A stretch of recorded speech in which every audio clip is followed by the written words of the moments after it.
Hello and welcome back to Lorehammer. I'm your host, Mark, for this exciting episode of another Primarch. We're going to learn, how did your daddy issues affect which Primarch you like? That's the name of the game today. Welcome, Gerald, to the show. The horrors persist, and so do I. So I'm going to make it everyone else's problem. Nice. Perfect. As you all should. Yeah, we also got Nemo joining. Hey. Sorry for your loss. That'll happen, 9 times out of 10, that'll happen every time. So today we are doing a Primarch episode. Perturabo, the leader of the Iron Warriors. It's going to be a fun episode. I've always enjoyed him. I've never really read too much of his books. Oh, look at that mini up on the screen. Yeah, Gerald's showing his Perturabo mini, and it's beautifully painted. Well done. Yeah, I haven't really read any of the Perturabo stuff of the novels and stuff, but I've always liked him as a character. I kind of found him to be one of the more believable characters almost. Some characters seem like, how are you a super soldier? You're so petulant, But I like Perturabo. We'll get to him later. But before we get to that episode and all we're going to talk about, we'll just do some quick housekeeping. Merlin Miniatures is sponsoring this episode. So the Perturabo episode is brought to you by Merlin Miniatures. They are a miniature shipping website. So they will ship you Games Workshop minis, Lord of the Rings minis. They got all types of minis. They got over 20,000 items in stock, and they will ship worldwide to you. And when you sign up on their mailing list, you get 15% off. So here's the thing. When you're listening to this episode, you're going to be like, shit, I want Perturabo. I need 15 Perturabos to paint for some reason. So then you go to Merlin Minis, and you buy 15 Perturabos off them using promo code Lorehammer. That way, you help support some people. You help support me. It's a good win-win-win everywhere around. And I know you're going to be buying those minis. So just buy from Merlin Minis.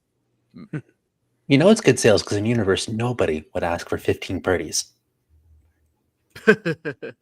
Yeah. There are links in the description below for that for Merlin Miniatures. So definitely go check that out. They are sponsoring this episode. We're super thankful for that. So we also have a Discord. In a way, those people also sponsor the episode by getting involved, join the Patreon, all that kind of fun stuff. We gave away some tabletop simulator games the other day, and I think now we're almost ready to do a big old tabletop simulator tournament. So definitely go join the Discord and see what we're up to on there. Awesome. And while you're joining us on the Discord for all kinds of chicanery, consider joining the Imperial Tide because God Emperor Mark wants you, specifically, liar, to join. But so we have a couple of tiers. Yeah, so we have a couple of tiers. It's $2.50, like not even the price of a McDonald's fry. No thanks to all the tariffs and the imports. Anyways, oh yeah, it's hunker down, everybody. So yeah, $2.50. You get ad-free versions on Patreon. Or sorry, my mind is everywhere tonight. You get ad-free Spotify. $5 gets you ad-free versions of the live stream. And on that note, I'm going to hand it over to Nemo. For those of you that are joining us right now, you may or may not already know. But those of you who aren't may not know that we have a live stream. It's a very fun live stream. I started by shit posting the chat really, really hard.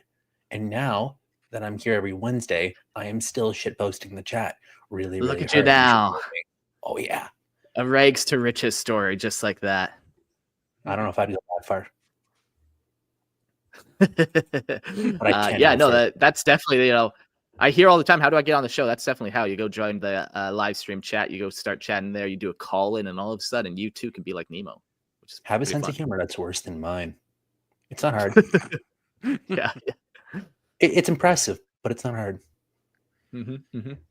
Cool. Well, let's get into Perturabo. In today's episode, we're going to be starting with his history and his origins, his home planet. We're going to be talking about the Great Crusade, and then we're going to end right at the Horus Heresy, because who knows what happens? Spoilers, TM. And then we'll talk a little bit about his personality and his war gear kind of up to that point. So it's going to be a pretty fun episode to kind of get through. What is your guys' kind of one sentence teaser for Perturabo? I am angry, and you must know. Ah, but not like mad, like angron. Like it's a different type of angry. It's like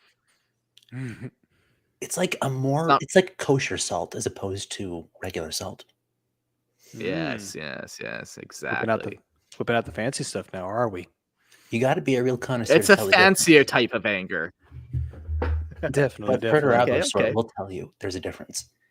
Oh, yeah. Oh, no.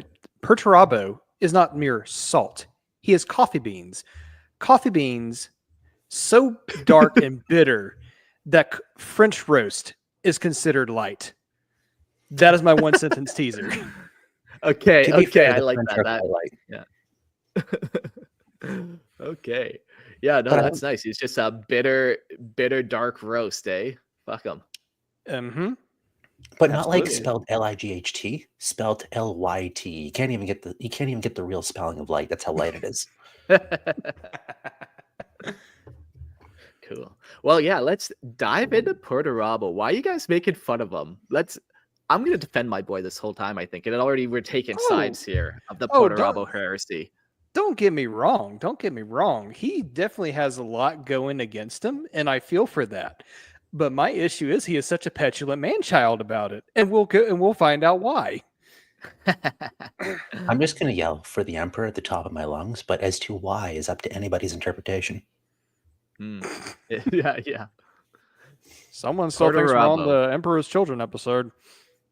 I've been actually reading them a lot in my Horus Heresy readings, and the more I read them, the more I love to hate them and hate to love them. Perturabo, the Lord of Iron, the Breaker, and the Hammer of Olympia, was the Primarch of the Iron Warriors, the 4th Legion of the Emperor's Space Marines. And being forged in the crucible of Olympia's ruthless courts, he mastered both the calculus of war and the precision of technological arcana. Cold logic and unsparing mathematics dictated his every decision. His sword and bolter were mere extensions of his will, instruments no different than the relentless siege engines that ground his enemies to dust. So that already sounds a lot like a Primarch. Oh, come on. There we go. That already sounds a lot like a Primarch we already know about. That sounds like an Ultra Smurf. Gilliman had the same start. Not like yeah, that's very early to say all of a sudden just because they're both masters of war. But I don't even think Gilliman's a master of war. He's just more a master of logistics. Let's carry on before we get too crazy comparing him to another Primarch. All right. I mean, I got stuff for it, but all right. I mean, if we're going to compare him to a Primarch, it has to be Papa Dorn, so... I mean, come on, even the Emperor does it. Yeah, exactly. There's better comparisons, but I think we need to get a little deeper before we start name dropping people. I got a conspiracy that Gilliman could have been Perturabo. Oh God, we're all one bad day away from becoming Perturabo. Really, it's fine. A fortress unto himself, Perturabo was taciturn to the point of insult. His silence a fortress against the betrayal he saw in all things. He was not beloved, nor did he seek friendship. To wage war was his purpose, and he did so with ruthless efficiency, grinding entire worlds beneath the inexorable weight of his stratagems. His victories were absolute, his word unbreakable like iron, yet for all his conquests the Imperium regarded him with indifference, its laurels reserved for those whose wars left ruins less thorough. Unlike his brothers, many of whom waged war the Great Crusade with blind fervor, Perturabo did not drape himself in the illusions of glory. The expansion of the Imperium was duty, nothing more. The countless worlds he subdued were reduced to shattered husks. Their submission bought in fire and blood, and yet no thanks came, no recognition. Okay, so we're starting to see a little bit of the bitterness pick up and take, the little sprinkling of the coffee grounds over Perturabo started at a very early spot, eh? Not getting acknowledged. Most definitely. It's like imposter syndrome at a level. It's not casual. It's like industrially manufactured. It's impressive in a weird way. I mean, but it fits the Iron Warrior motif of like industrialized warfare. Everything's industrial to Peter Turbo here. So, but I guess we'll go ahead and delve a little bit deeper into his origins. So let's talk about Olympia. When the Primarchs were cast across the galaxy by the hand of unseen and malignant forces, Perturabo fell to Olympia, a world of rigid order and ceaseless intrigue.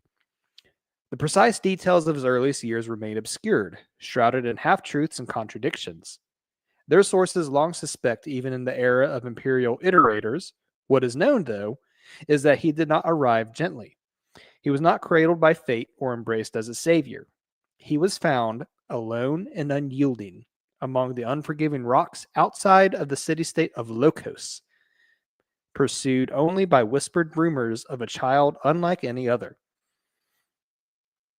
Stories reached the ears of Tyrant Demekos, tales of a wandering youth who moved from settlement to settlement, selling his skill as a warrior and a craftsman of unnatural brilliance. He stayed nowhere for long, bound to nothing, refusing attachment, yet leaving behind marvels of artistry and tales of cold, efficient violence. Intrigued, the ruler of Lokos dispatched his men to find this boy and determine how his talents might be turned to advantage. They found him climbing the rain-slick cliffs below Lokos' walls, ascending with precision and a siege engine in motion. Recognizing at once that this was no ordinary child, the guards seized him and brought him before their lord. Damikos, ever the calculating ruler, did not waste time with the pleasantries. He tested the boy with combat against warriors twice his size and many times his age. Perturabo broke them with methodical ease. He challenged him with riddles and puzzles devised by his most learned scholars. The boy dismantled them as though they were crude playthings. I would like to note, before we go on a derailment, that these are Primarchs we're talking about. So, yes, Perturabo is technically a child. He's still probably like 3 or 4 feet tall, and has like the biological age of like maybe someone in their teens. So, keep that in mind whenever we're talking about any Primarch's childhood. Yeah. It's a cool childhood so far. He's just like this wanderer. He fights people and then he builds like cool little creations or statues and just leaves little trinkets lying around. It's interesting that like right off the bat, he's kind of got this like builder aspect, which I don't think, he gets enough credit for in his later years. He certainly wouldn't say so. Nah. Yeah. I mean, the first sentence right there about Olympia, cold and calculating, that just tells you right out the gate how this is going to turn out for him. Yeah. Sorry to interrupt, Nemo. Oh, don't even worry about it. It's part and parcel, really. A lot of Primarchs have incredibly similar starts, and I very strongly believe that writing on the fluff did it deliberately. You can better understand individual Primarchs by comparing them to other Primarchs. For example, one of the things that surprised me overall is you don't really see more comparison from the Iron Hands to Perturabo, because there's both an emphasis on making, although one's crafting, whereas the other's architecture, whereas Perturabo's the architecture. So here we are, and this is where I bring it back to Blueberry Land, because his start in the life he was raised in is incredibly similar to the court-style upbringing that Guilliman experienced. It's effectively the same setting they were raised in, at least in broad strokes. Guilliman had that relatively primitive, but not completely primitive land with modern industrial-ish warfare, with city-states and warlords, and the father was a warlord. But what really, really, really strains it out is that Guilliman and his legion, we all know what that became. And here we are with Perturabo. On one hand, Guilliman will harvest the accolades, whereas Perturabo is at least somewhat infamous for just not getting them. I really think that Gilliman could have been a second Perturabo. Sure.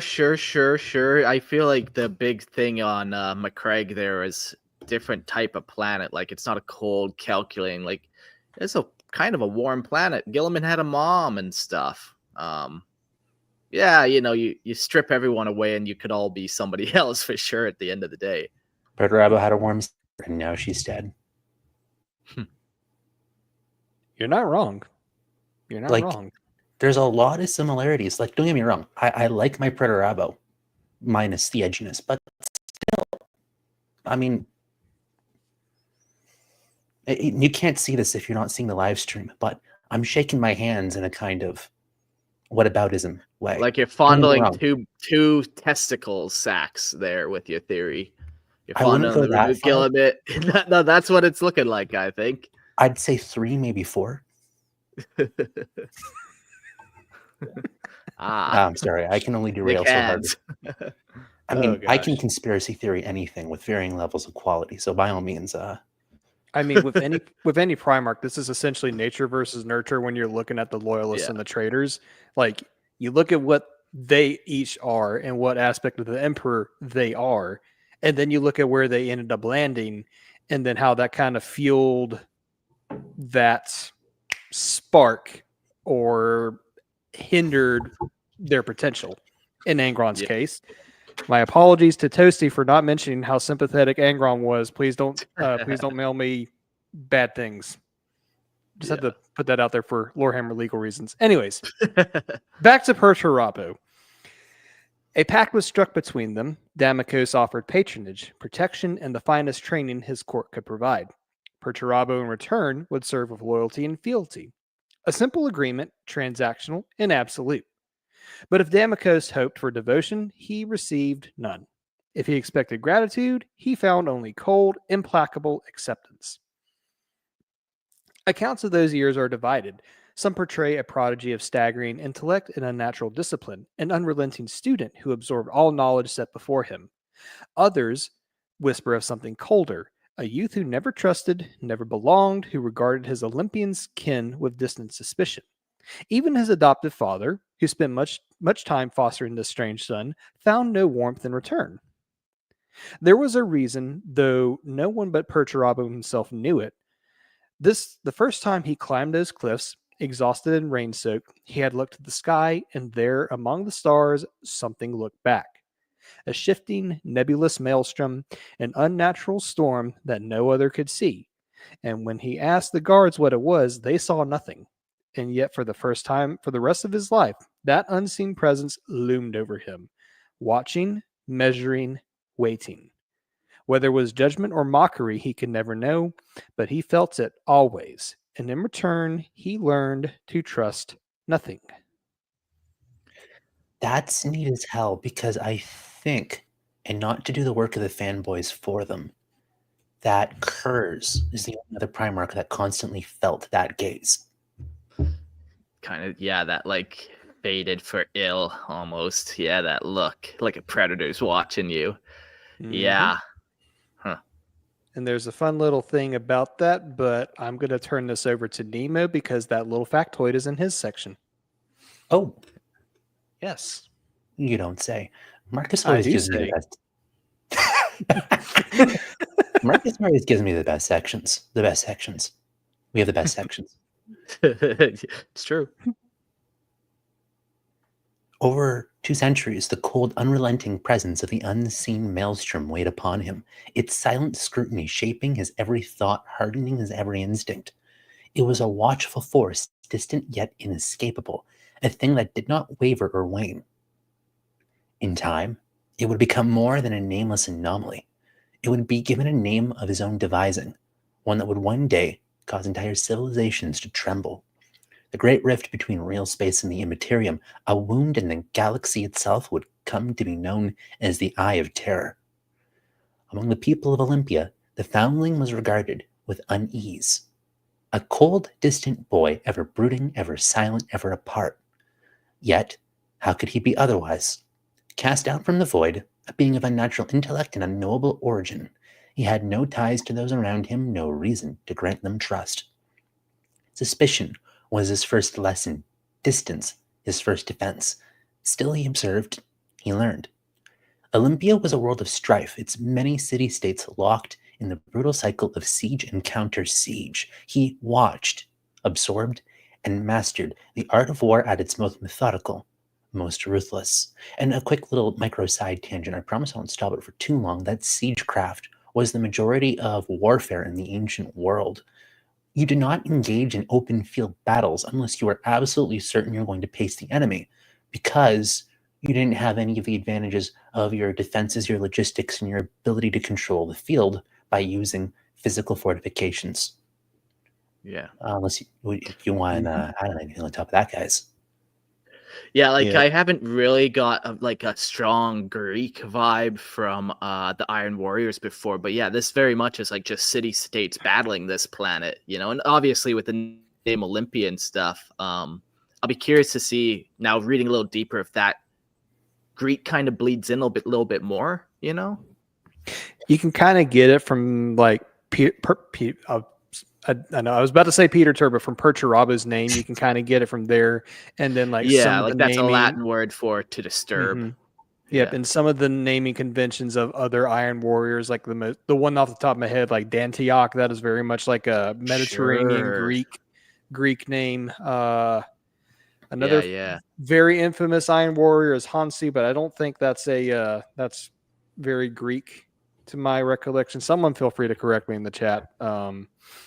Yeah, I'm yeah. not a fan of Hansu for, well, we'll probably Yeah, talk he's like about a that when we 40K character though, so like, you know, he's we'll pretty talk far away about from that. this. We'll talk about that in that part of the Iron Warriors stuff. Yeah. So Yeah, cool. Well, yeah, like I said, I'm gonna keep my eye out for it. It's, you know, another little detail. There's a lot that is not completely standard about Perturabo. When the time came for him to take his name, he did not follow custom. He did not bow to the traditions of his adoptive house, nor honor the venerated ancestors of Lokos as expected. Instead, he chose a name from a distant past, a name pried from a text written in a dead language that only he had deciphered with his boundless intellect. Perturabo. What it meant, he never explained. The name was his alone to bear, and none, like his own burden, could lay claim to it but him. War awaited him. As it always had, the enemies of Damocos became his own, for his oath bound him to the tyrant's cause. He was given command, first over minor forces, then over greater and greater legions of warriors. His rise was not gradual, it was inexorable, it was meteoric. Victory followed victory, each conquest more decisive than the last. His legend grew, and with it came mercenaries, soldiers, artisans alike, drawn by the promise of plunder, the certainty of success. Yet, Perturabo was more than a warlord. His mind was an engine of creation as much as destruction. Knowledge yielded to him without struggle, and soon Holokos overflowed with the fruits of his genius. Designs for machines, far beyond Olympia's crude mechanisms, treatises on architecture that would have reshaped the very bones of the world, advances in medicine, astronomy, and industry, all emerged from his tireless near-Renaissance hands. The people of Lokos marveled at these gifts, but they mistook them for generosity. They did not understand. It was not for them. It was never for them. Yeah, that's nice. Things are taking a dark little turn. Salt, it's salt, all salt, salt, about salt. me. Yeah. Add a little bit of salt to your to those Iron Warrior coffee beans. He would Delicioso. mix salt in his coffee, replace it with sugar, and taste no difference until he wants to bitch about it after. 2 scoops of salt to his coffee. Why would you be giving me such a salty drink? What is wrong with you? But you asked for it, my lord. I don't care. I wanted sugar. A week later, I liked it. I guess it wasn't that bad after all. What happened? What happened to the guy that served me the coffee? Yeah, he turned into a server. Oh, anyways. Oh well.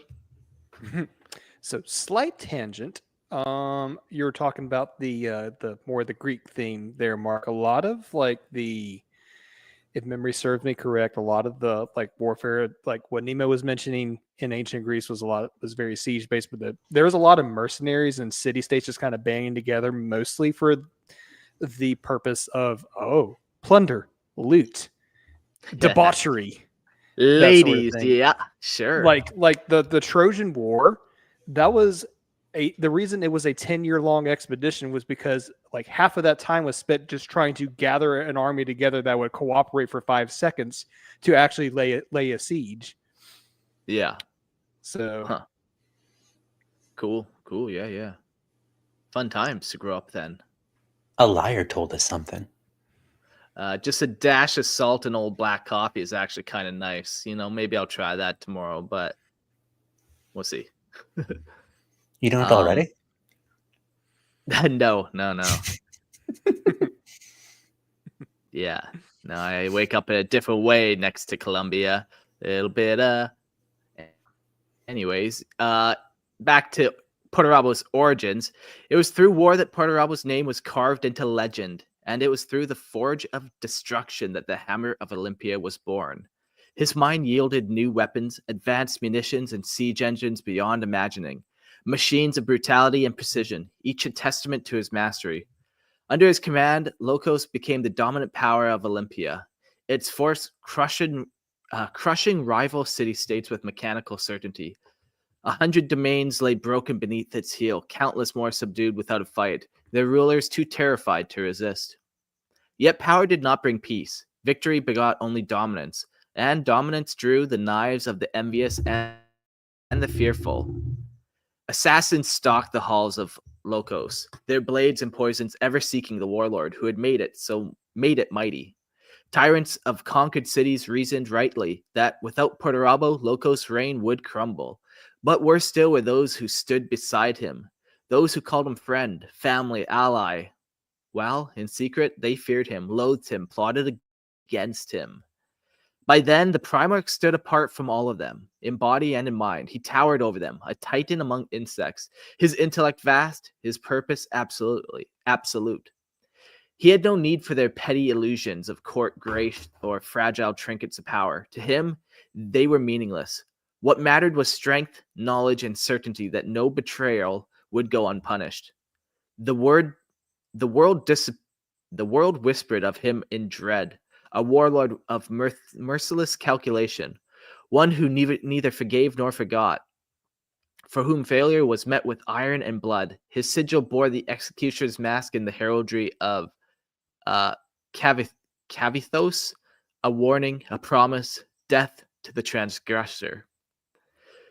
Yet, despite all his power, despite the ease with which he could have seized Locos for himself, Perturabo did not betray Damocles.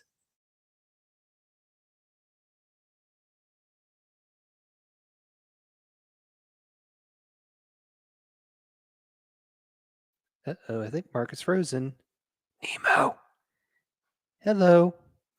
I think Peter Turbo here is taking offense to what Mark is saying. The warlord would have waited for a time itself to claim Damocles.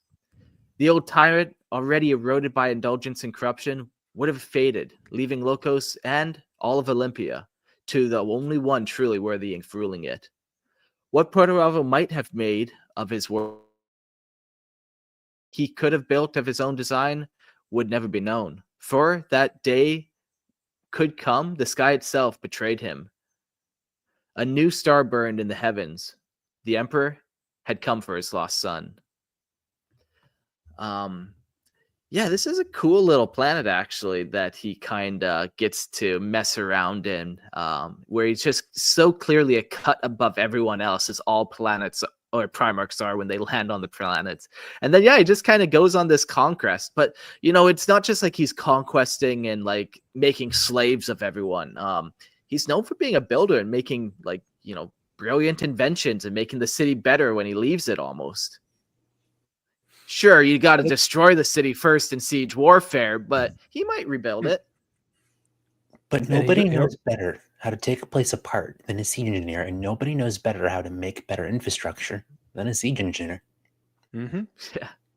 Unless we forget, that's like one of his Primarch. Each Primarch supposedly has like a gift or a very special trait. His is finding the exact pinpoint spot of weakness for any structure, any object, anything, so that way he knows how best to destroy it. That's why he's so good at as a siege engineer, is he knows the exact weakness just by observing it. But the problem is Yeah. he knows it. The other problem is he knows he's better than everybody, and now he does not have that thrill of discovery like the rest of us do. Sure. Interesting. Oh, and hello to Peaked. Jack in the Hi, Jack. comments. Hi, Jack. Oh, you saying hi to you. You have a fan, my dude. Very nice. I'm shocked but I'm honored, so thank you. Mhm. Yeah, so he's got a little bit of a complex develop in there, hey, where he's already like, I'm better than this planet, like I'm beyond this, like, yeah, he's looking for more. Oh, It's yeah. also the perfect Perturabo sandbox in a unique way. You could not ask for a better playpen for this guy to go around wrecking and building shit. Yeah, for sure. Basically. So, well, let's talk about when the Emperor shows up, because this ought to be very interesting. The arrival of the Emperor upon Olympia in 849 and 30 was not an unforeseen revelation to Perturabo, but rather the confirmation of a truth he had long deduced. The moment of his so-called recovery was not a conquest, not a negotiation. It was inevitability made manifest. Sorry, makes me think of the "This is democracy manifest." Okay, tangent over. Get The your tyrant hand off my limp penis. What's my crime? Enjoying a Democracy. meal, a succulent Chinese meal. You see this headlock? You see this headlock? Oh, man. Good job, old chap. Okay. I'm sorry, chat. Watch out the charges. Yeah, the chat loves that. Okay. I lost my reading spot. The tyrant Damachos, ever pragmatic, relinquished his claim upon the Primarch without hesitation. For Olympia's satrap, I'm guessing that's what it is, the cost of surrendering Perturabo to the Imperium was trivial compared to the alternative. The transition was seamless, unchallenged, unlike the tumultuous reunions some of his brothers endured. There was no need for grand speeches or tearful revelations. Perturabo had already reasoned out his nature. He was no mere child of Olympia, no mortal creature bound to its petty rulers. He had always been something more. The arrival of the Emperor was simply the moment the last variables fell into place. Taken to Terra, he was subjected to the expectations of destiny, the lessons, the histories, the indoctrination. Among his brothers, he sought knowledge, not kinship. The annals of human antiquity fascinated him, their remnants buried beneath the detritus of old night. It was among these records that he, alongside Magnus of the Thousand Suns, pursued the echoes of a civilization long undone. The Ferenzi, their forgotten wisdom, their lost grandeur, such things mattered to Perturabo. Not sentiment, not glory, but the hard truths of the past. The proof of mankind's ascendance and its failings. The esoteric knowledge of a world before ruin became his obsession. The blueprints of a future yet to be built, or perhaps one doomed to be shattered once again. Yeah, it's interesting that he's so after knowledge, and not even like esoteric knowledge, like just like how does everything kind of fit together and work? Like it's just a very mechanical mind for sure. But to draw a note that it's not warp knowledge, it's not Thousand Suns knowledge, it's not Yeah. the desire to worship something as a particular set of granite warriors might. It's physical knowledge, material knowledge, scientific, cultural.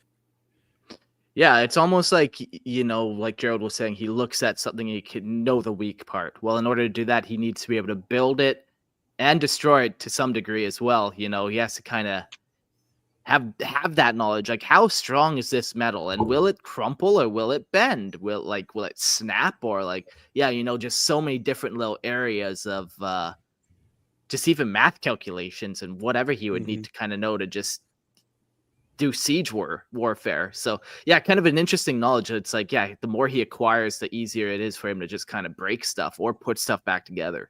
And that really comes to a head too, because this is before he was found by the Emperor, but there was a segment in his Primarch book where he was challenged by, like, I think it was his foster brother to a building competition or whatnot. It was like, you're supposed to build the greatest statue. Whoever builds the greatest statue is the one that gets all the glory and the accolades or whatnot. And they both go, they both do their thing, build a statue. Perturabo, obviously being a Primarch, he builds the best one, period. But then he comes to find out the whole competition was rigged in his foster brother's favor. And so the foster brother wins. He gets humiliated because everyone was showering, obviously, the lesser person with all the accolades and everything. So he just destroys both statues in like a fit of petulant rage. Even though, like we talked about, like he's more cold and calculating, he still feels very slighted. He still has that hurt pride. So Yeah. Like, you know, we talked about Fulgrim and how he thinks he's like the perfect at everything, the best at everything. But you know, Perturabo, I'm sure, feels that same way up till this point, you know, where he is the best at everything he's pretty much touched. So yeah, to like injure his pride, it's so easy. Like, you know, it just would be so easy to just rub him the wrong way with just being inferior, just being a normal human. Well, that's how he says hello. Yeah.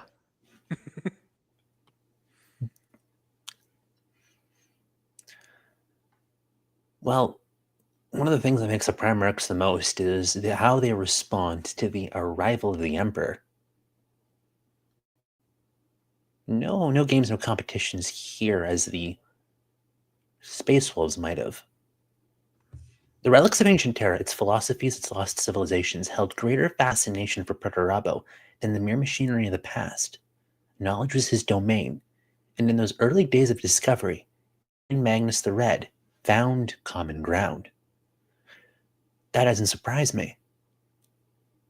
Both shared an insatiable hunger to unearth what had been forgotten, to pry into the secrets buried beneath the dust of old night. Yet Magnus moved through the galaxy with an ease of camaraderie. Perturabo remained apart. Friendship was not something that came to him naturally, nor was it something he sought. Those who endured the cold distance of his manner and proved their worth might earn his loyalty, a loyalty he had once believed immutable, but time would teach him otherwise. Even the hardest iron breaks when strained beyond endurance. From the moment of his reception, his intellect was a matter of record. All of the Emperor's sons possessed minds that outpaced any unmodified human, but Perturabo's brilliance was something else entirely. The speed at which he consumed, processed, and applied knowledge was staggering, and it was said that of all the Primarchs, he was the most gifted in raw technical and scientific knowledge. And within that is also a note that when he was sitting at the court with his father, and they were feeding him the wise, learned scholars, the men of the realm of the planet, he might have been the one Primarch who chewed through them the quickest. Side note there. Yeah, that's so funny. They all come to him with the craziest riddles, and he answers it instantly as this like weird savage warrior person. He not only cut the Gordian knot, he showed him how to make a better one. Yeah, there we go.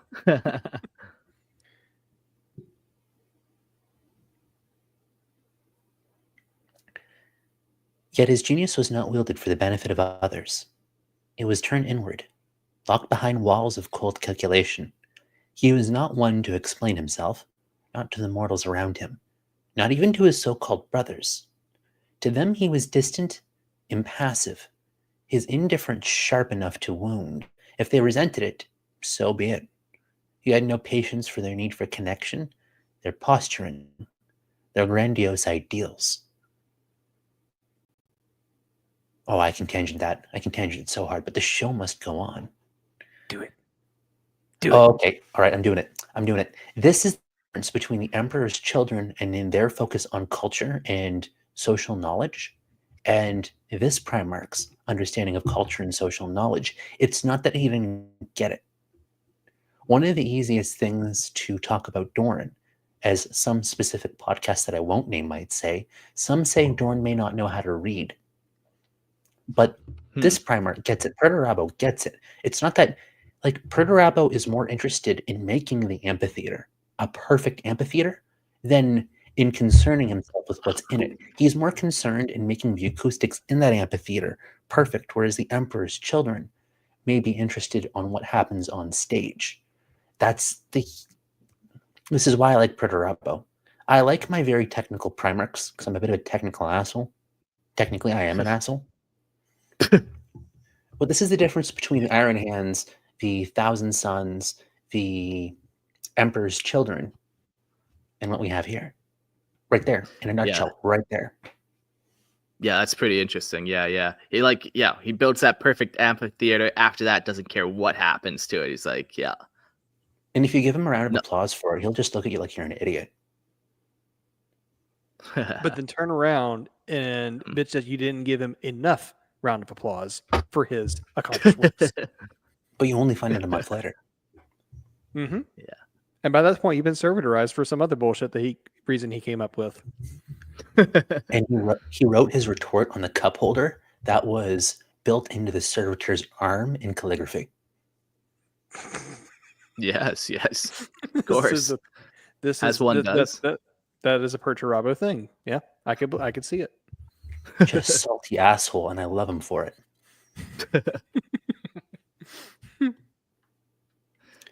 The Emperor cared little. Nope, go for it. The Emperor cared little for such personal failings. He had not come seeking a son. He had come seeking a weapon. And in Perturabo, he found one.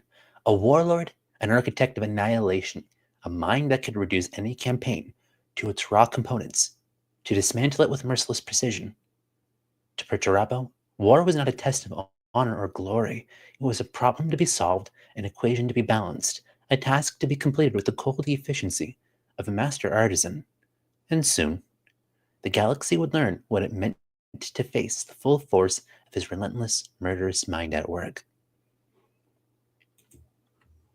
Yeah.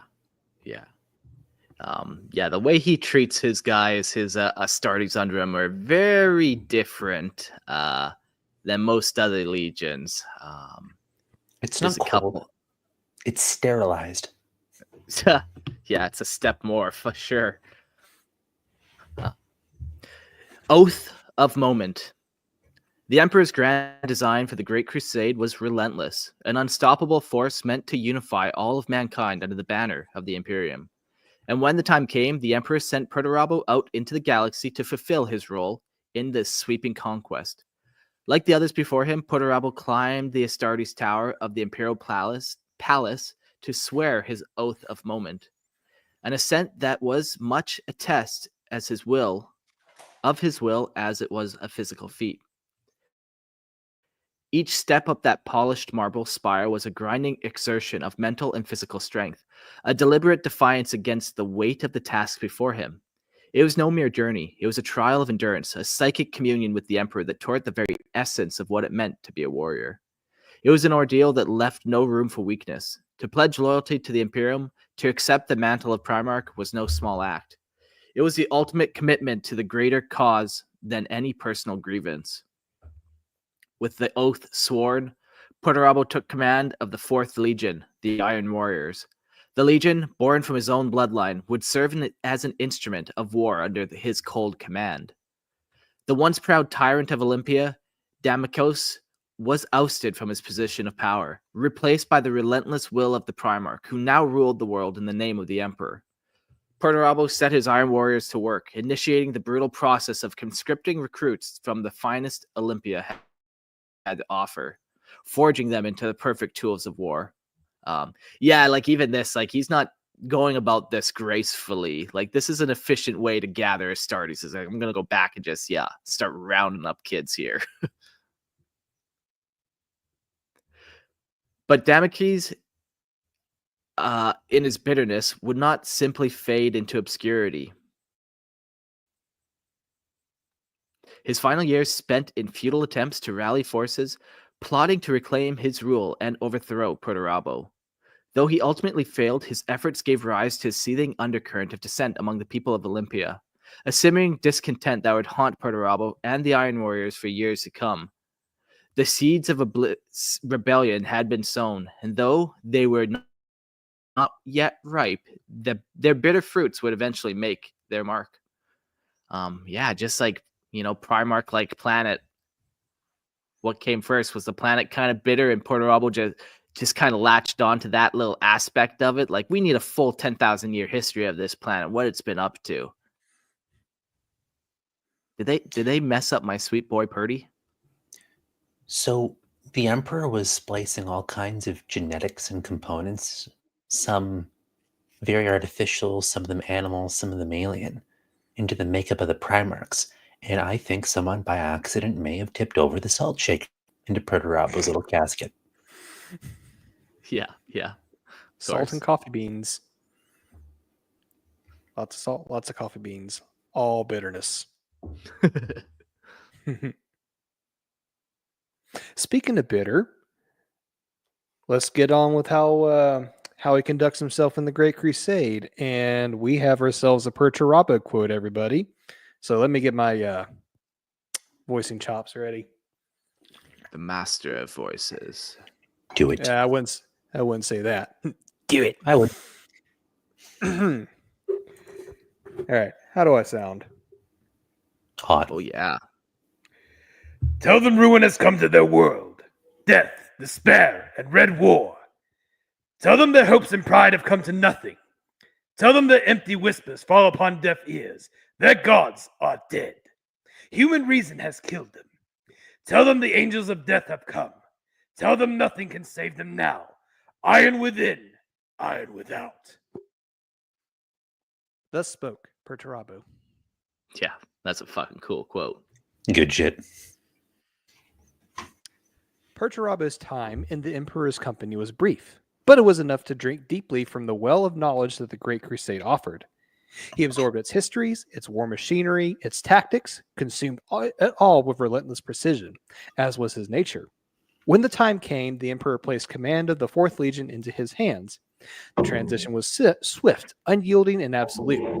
The Legion, some 35,000 strong, was now his to command, with an additional force scattered across the galaxy in garrisons and detachments, performing their duties and watching over the territories they had conquered. So this is like 35 chapters worth of Space Marines, and this is on the smaller scale of how big these legions can get. Yeah, isn't that a crazy thought? I think it said before like the most numerous were like the Ultramarines and the Imperial Fists, and they were in like the hundreds of thousands. So that gives you like a rough scale of like how big this gets. So Perturabo wasted no time in scrutinizing the war record, doctrines, and practices of the 4th. I'm an idiot. Sorry. Perturabo wasted no time in scrutinizing the war record, doctrines, and practices of the 4th Legion. A cold, calculating mind, he compared them to the other legions and found them lacking. There was no room for failure in his vision, no tolerance for mediocrity. The punishment he deemed necessary was nothing short of brutal decimation. His decree was clear, indifferent to the pleas of any who might have argued for leniency. War is unequivocal, uncaring, unforgiving, and blind. Blind also will be the selection of those who will pay the blood price for the greater failure of your record. 1 in 10 of the Legion's warriors, chosen at random, were condemned to death. Their comrades executed the sentence with their bare hands, and there was no honor in it. This act was swift and unforgiving, a cruel reminder of the price for failure under Perturabo's command. Ooh, that is spicy. Yeah, you don't see that happen very often. Yeah, and this is early Great Crusade that this is happening in this Legion. Where he's going around and decimating 1 in 10 guys. To be specific, this is pre-chaos. He's doing this without the chaos juice in his veins. Yeah, he's already at that level where it's like there's no time for shenanigans, man. Like everything's dialed up and he's ready to kind of like if there's a problem, he's going to deal with it for sure. The Thousand Sons think they understand perfection. We will show them. Iron within, iron without. Exactly. The response from the imperial court was immediate and vocal. Some believed the emperor had made a grave mistake. No shit, Sherlock. Bestowing the full power of a legion to a madman.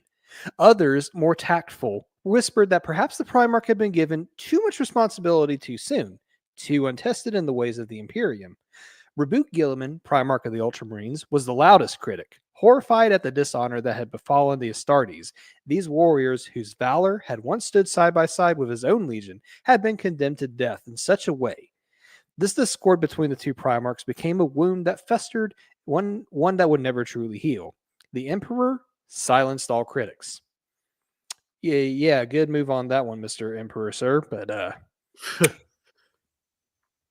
the survivors of the fourth Legion's self-decimation understood the message. Under Perturabo, there would be no mercy, no favoritism. Failure was not just a setback, it was a sin. War to him was a binary equation, an unforgiving test of perfection. The Legion's failure was not a result of inadequate service in the Great Crusade. No, their sin was in fact that they had not reached their full potential. For Perturabo, they were not supreme. Not yet, at least. That was the only standard that mattered. I'm not punishing you because you failed in this conquest in the Crusade. I'm punishing you because you're not perfect from the start, is basically what he's saying. So, well, Perturabo was perfect from the start, so he's not asking stuff he wouldn't ask of himself, you know? Again, it's Come that. back. Go ahead. Oh, sorry. Comes back with the milk and says, "Are you sure you're my son? You're not good enough." Damn. It's like that. It's like that. Bipolar. Like, oh, I am perfect. Everyone else is beneath me. Oh, wait a minute. You're not at my perfect level. How dare you? Okay, 10 of you, go. Nope. Done. Beat him to death right now. Done. Yeah. You're fired. You're fired. Yeah, it's crazy that he makes them like strangle each other. You know, it's not bolt around. It's like, yeah, personal. Well, ancient Roman decimation saw the other 9 out of the 10 beat their buddy to death, and they genuinely were friends. You don't fight next to a person for a long time without making some hardcore brother Astartes level bonds. Nasty. Yeah. Oh, yeah. Thus he said about remaking his legion. They would become an engine of war so flawless, so unyielding, that nothing would stand in its way. He began by turning his gaze to the Maratara cluster, where the Olympia Majoris star system lay at the edge. There, his legion's first true test would begin. Perturabo crushed the Black Judges, their once proud domain falling beneath the weight of his iron will. He then purged the Ectosaurids of the Vericonia, eradicating them with cold precision. Finally, he brought the renegade Knight Fiefdom of Lixos to heel, solidifying his conquest of the entire cluster. It was only the beginning of the weapon he was forging, one with an edge that would not dull. Cool. So yeah, he's conquering now. You know, he feels like he's got his legion sorted out. You know, there's that little bit of a hiccup at the start there with the little decimation, but you know, they're back on track. That, if you want to include the late Roman Empire as being that Greek theme, that's that Greek theme coming back. Yeah. Mm-hmm. Yeah. Because, I mean, what Rome did really well was incorporate a lot of stuff from their conquered territories, and that included a lot of what the Greek city-states did. So,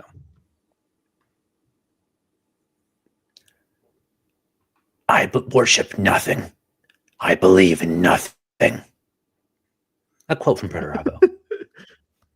Yes. In the darkness of night. That's what he's saying. If you can't see the live stream, I just did a little bow, but my arms got cut off, my camera filter. But you wouldn't know that if you weren't live stream with us in the live stream. So, I mean, you should get and in if the you're live not in the live stream, Get in why the live not? stream. Get in the live stream, you heretic. And if you get the models from the people that we got, you don't have to be like me, Abaddon the Armless. Ooh, talk about a dig there. Talk about a dig there. You leave I him totally- alone. I can make it happen, but I'll be indecent about it.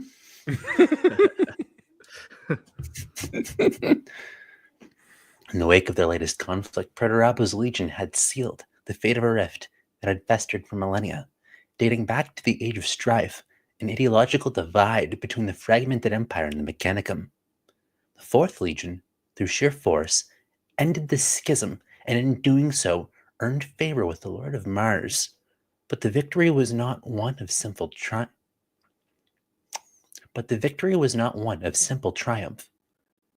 It was a crucible, a time of refinement and harsh trial. Under Perturabo's watchful eye, the Legion was subjected to a brutal testing, one that would leave it fundamentally altered in ways that no one, least of all the Legion itself, could have foreseen.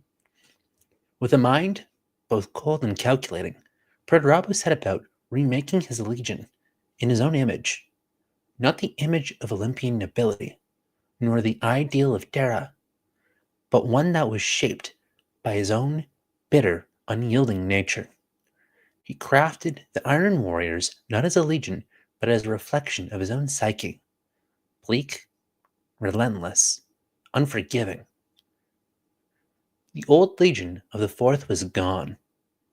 Its legacy swept aside in favor of a new, perfected creature born from the fires of war. Upon returning to Olympia with his newly formed Iron Warriors, Perturabo's plans were already set into motion. In alliance with the Mechanicum, vast orbital shipyards and foundries blazed with unrelenting activity. These behemoths, many plucked from the dead orbits of conquered stars, were dragged to Olympia and refitted, expanded to fuel the Legion's endless hunger for more warriors, weapons, and munitions. The world of Meritara cluster, now firmly under Perturabo's control, contributed their tribute of flesh and blood, feeding his war machine's insatiable need for power. All of this, every world, every shipyard, every weapon was by Perturabo's design, each piece moving like clockwork to fulfill his unyielding will. The changes in the Iron Warriors were not some drastic shift. They were an amplification of what had already existed. Where once the Fourth Legion had been ruthless, willing to sacrifice lives for victory, it now stood as something colder, utterly driven, devoid of mercy or hesitation. Mortal fear had no place in the heart of the Iron Warriors. They were a legion whose sole purpose was victory, no matter the cost. War was no longer a matter of strategy. It had become a deadly equation, one which the Iron Warriors were supremely equipped to solve. They were an unrelenting engine of destruction, a monstrous force of steel and fire that swept across worlds, devouring armies and leaving nothing in its wake but ruin. I love that our system of derailment has accumulated to being a hive mind of ultimate derailment. It's phenomenal. What do you got, Gerald? I mean, oh, nothing. I'm just checking out the chat of the chat of derailment, as I'm going to call it now. Oh, yes. Yes. Clockwork in there. Yeah, very nice. Mhm. Very. Yeah, the Iron Warriors. It's very funny. Just what would they? So I kind of always rephrase this into like, okay, this is the Fourth Legion. Was the fourth time the Emperor kind of made a legion. What warriors went into this legion? And this is kind of going on. Like, yeah, they would kind of always had this little lingering in them. You know, it's funny how that always happens where the Legion is like the Primarch, or is the Primarch like the Legion before they're reunited or whatever. But it always kind of converges together. So That's what one we've got now. Mhm. I had this discussion with a friend earlier this week, and we were talking about like how much the Primarch's gene seed affects the Legion. And there are those rare cases where not only do they take on more psychological and behavioral traits, but some of them can and do end up physically like their Primarch as well. Yeah, like facial features and stuff. Exactly. Like obviously the most famous example would be the salamanders and Vulcan, but you got other examples too, like in the Luna Wolves / Sons of Horus, there's actually a little Horus because of like his structure started to resemble more like Horus as time went on. So what's to say that this doesn't happen on that level too with the Iron Warriors? Yeah, I used to be like very opposed to that idea, but I think I'm getting a little bit more of it. It's just like it just has to be subtle, you know. You can't heavy hand it too much. But yeah, definitely. Like the gene seed has some type of effect on kind of your operating system a little bit. Where now Legion and Primarch are definitely on the same page. And it does make sense because Gene Seed is originally sampled from when they still had the Primarchs on Terra in their cap in the Imperial Palace. I'm trying to remember off the top of my head what part of the Imperial Palace, but I just think it was only ever mentioned as the Imperial Palace. No, it wasn't. It was a separate laboratory, separate from the Imperial Palace, but still in the Imperial Palace grounds. Yes. But no, it really does. It really is the flesh of the Primarchs, because it's very easy to forget that there is that fully logical throughput. It's not just something they talk about in the fluff. Yeah. Mm-hmm. There is one real world Earth army in our close to modern day that is very similar to these guys. The Red Army of the USSR is infamous for training its officers, or at least if you're familiar with the practical military community, not the military enthusiast community. Even though I love you, Arma people. I love you guys. I love you so-called reformer types too, even if you're not reformers. But the USSR's army did have mathematic calculations for determining the number of reinforcements, shells, medicine. They had a few general systemic formulas for determining what materiel and on what timetable would go in, and it was based on measuring the casualties on their side and presumed casualties on the enemy's side. And it was by tracking these individual numbers that they determined how hard they were going to hit, and if they were going to hit harder or hit softer according to the numbers. And it's these guys.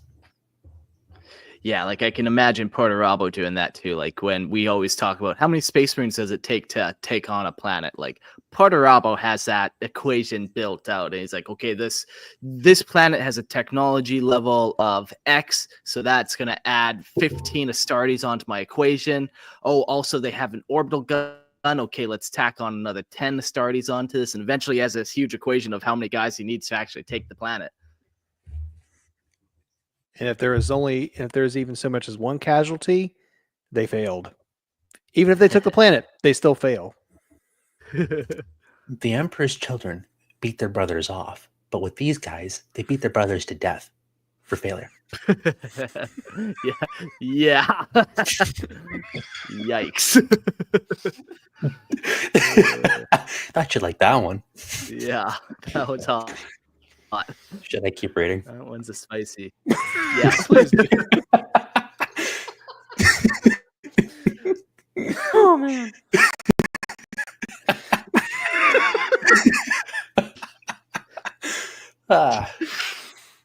Nice visuals for sure.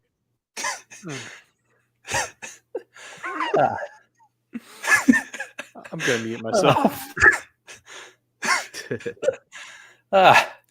All right, that's 2 for 1. Last time it was the Trump impersonations. This time it's Ooh, yeah. that, yeah, very nice. Just some gay jokes. Iron Warriors, lovely people. Gay jokes. Iron Warriors, those lovely people. Lovely people, those Iron Warriors. Very simple, very calculating. This is great. They get a bit of wall. It's gonna be so big. It's gonna be And bigger. they're gonna make the Imperial Fists pay for it. All right, let's wrangle them giggles. Serious voice, serious face, serious voice. At the head of the newly constituted 125th Expeditionary Fleet, Perturabo now commanded a force that became the battering ram of the Great Crusade. His legion fought alongside the other legions, and wherever they went, they built a reputation for brutal efficiency. They were unmatched in battle, masters of armored warfare, unrivaled as artillery experts. The Iron Warriors' legend spread far and wide. It was said that there was no fortress they could not smash, no stronghold they could not breach, no army that could not drown in its own blood through the unrelenting fire of their guns. To challenge them was to face death, a death that would come with no mercy and no respite. For the Iron Warriors were the embodiment of war itself, unforgiving and all-consuming. I love the imagery just of a bunch of Astartes on Medusa battle tanks just firing shell after shell, and the amount of shells that they fire would like brain dead Imperial guardsmen would just like mush their insides with the concussion of it all. But yeah, the Iron Warriors just pounding shell after shell after shell on the enemy while casually making some like dark humor. Yeah, the artillery shells, man, that's a fun picture. It just seems like it's such a different way. Like, normally the Space Marines are like seen as that like surgical scalpel as opposed to the hammer of the guardsmen. So it's fun to see that kind of flip where it's like they're just gonna wreck this place. Can you see it in your mind's eye? The camaraderie of these kinds of Marines is sharing new equations on which to calculate how many shells they're bringing with them and how and what, not what pace or rate they're going to fire them, but it's like a tempo, like a metronome. The rate of the metronome of the firing shells, they're sharing equations with each other, not of camaraderie, but testing each other's equations on what the best firing pace of those guns on those troop carriers is going to be. Yeah. Yeah, if they weren't afraid of decimation, they'd be so skilled to like start blasting orbital shells over to the enemy and drawing like different artwork and stuff. Oh yeah, we just orbital bombarded a smiley face over there, but they don't want to get decimated. Yeah, it's the poetry of death math. Yeah. I like kind of that like the beauty of the shells going off in some type of rhythm, and like you can hear like perfection. Like there's some mathematic calculations that result in particular shapes and particular, it's a math nerd thing, but there's particular equations that always result in particular patterns that turn up in specific ways on a graph, and you can make pictures with them. I imagine that the rhythm and the cadence of their firing guns draws a dick on your auspex. Yeah, okay. Yeah, no, absolutely. I know what you mean. That's like some Fibonacci sequence bullshit right there. Yeah, but they won't tell you it's there. You got to tune in and figure it out yourself because it's these guys. They're not going to show you the answer. You got to figure it out. Of course not. And if you can't figure it out, well, then that's your problem. That sounds like a personal problem to me. Jax makes a funny comment, which makes me think of a meme. Krieg and Iron Warriors are brothers from different mothers, which makes me think of a meme. It's Demon 40K Perturabo in his like iron, like his full iron get up, and he's like, kill them all, leave no survivors. But this one, you can stay. And it's just like a single lone Kriegsman, and he just stares at with his gas mask.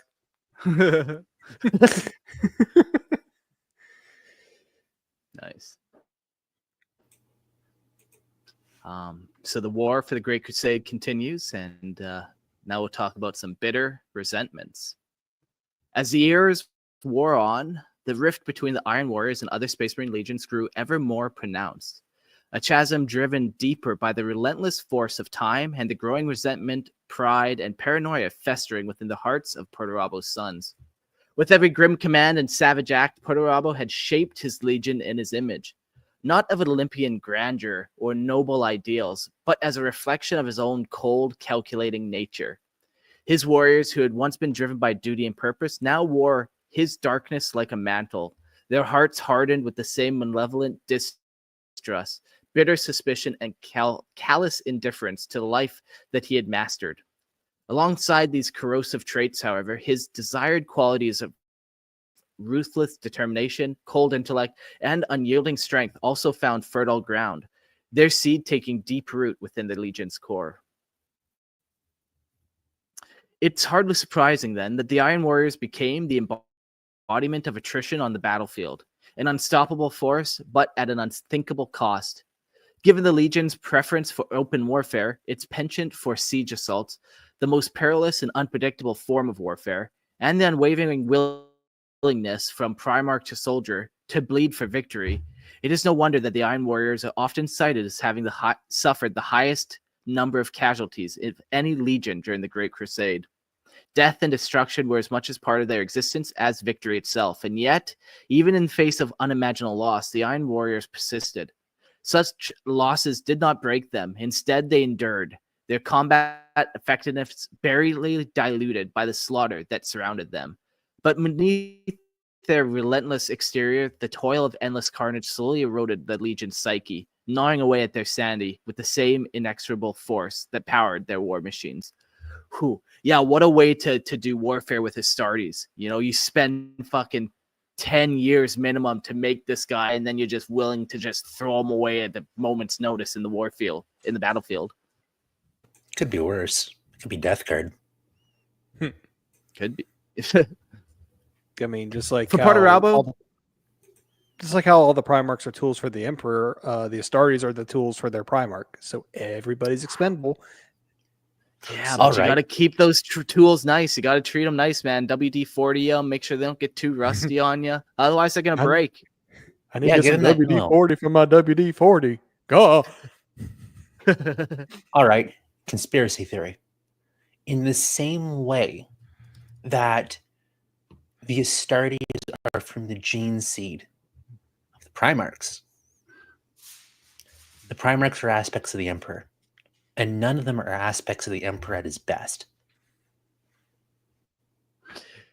Yeah, for sure. I think you need like a balance to truly be best. If you're gifted in only like one thing, but you're the best at it, yeah, you need kind of like balancing factors for sure. It seems more and more that way for sure, that the Emperor intentionally created 20 Primarchs. Each of them had kind of a specific intention in mind. Were given some type of unique ability or unique enhancements. Yeah, for sure. You can always wonder like how much of it's intentional, how much of it is just happens with evolution or nature or whatever. But what do you think, Mr. Tinfoil Gerald? I don't know. I was just grabbing my tinfoil hat for Nemo's conspiracies here. So, but yeah, I mean, I kind of. Nah, I agree. I agree. I don't quite have the words for it, so we'll continue. You have the best words. Don't worry about it. You are way too kind, good sir. For Perturabo and his sons, the concept of allies or friendships among the fellow legions was an anathema. They saw only weakness bred from self-deceit, indulgence in false mysticism, and the vanity of their so-called brothers. Every interaction, every exchange was laced with insult, whether real or perceived. Even the Mechanicum, who marveled at Perturabo's technological genius, could not bring themselves to trust him fully. The Iron Warriors' self-sufficiency, their capability to fight and build without needing the guidance of the Omnissiah, and the comforting lies of faith marked them as an enigma, dangerous, alien, and unyielding. As for the Exertus Imperialis, the Imperial Army and its auxiliaries, the Iron Warriors were a curse upon them. Their reputation among the common soldiers was a dark one, to say the least. More than any other legion, the Iron Warriors were seen as willing to expend human lives as mere resources, treating their auxiliaries with cold disregard. They would send wave after wave of these expendable troops, cannon fodder to be used up in the most brutal of strategies, testing enemy strength, luring foes from their defenses, or simply as fodder to grind down the opposition's resources. The grim irony of this tactic only deepened the disdain the Imperial Army felt towards them, with the Iron Warriors being loathed as the corpse grinders. Among their ranks of the Exertus Auxiliary, open munitions against their cold, calculating masters grew more common. Sorry, open mutinies against their cold, calculating masters grew more uncommon. Though these were swiftly and brutally crushed, often with overwhelming force, such reputed abusers eventually led to an order from the War Master himself, stipulating that the Iron Warriors could no longer be entrusted with the command of Imperial Army troops unless those troops were indentured criminals or enslaved non-compliance. Jeez. Yeah, that's quite the crazy rule to implement. Just like, yeah, you can't have useful people anymore. You can have these criminals, you can have these conquered people, but like, yikes. What came first, the Legion or the Penal Legion? It's just a sick joke. All my jokes are sick. Is this a trick question? I don't know. Is it? I don't know.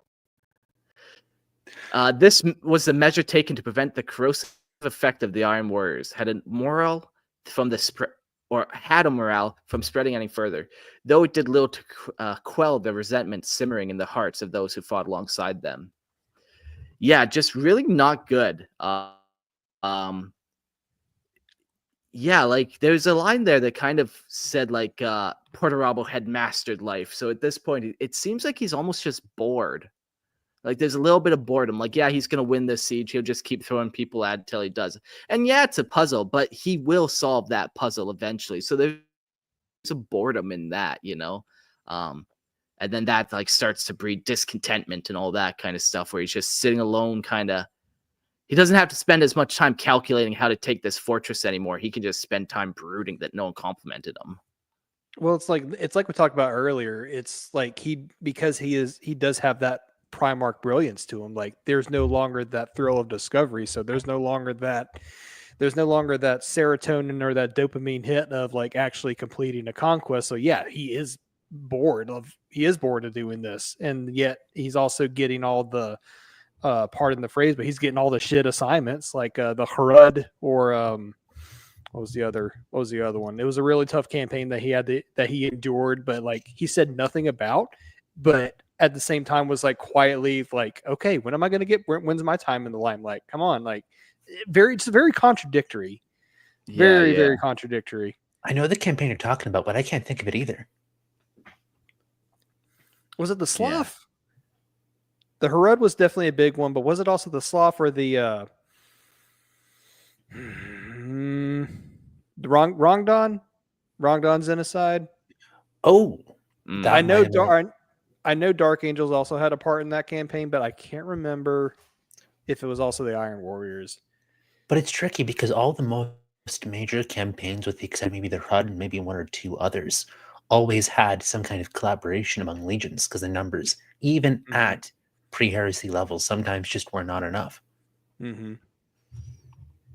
Yeah. And Seth asked if there's ever going to be an episode on the Rongdon Genocide. So obviously, like eventually, soon TM.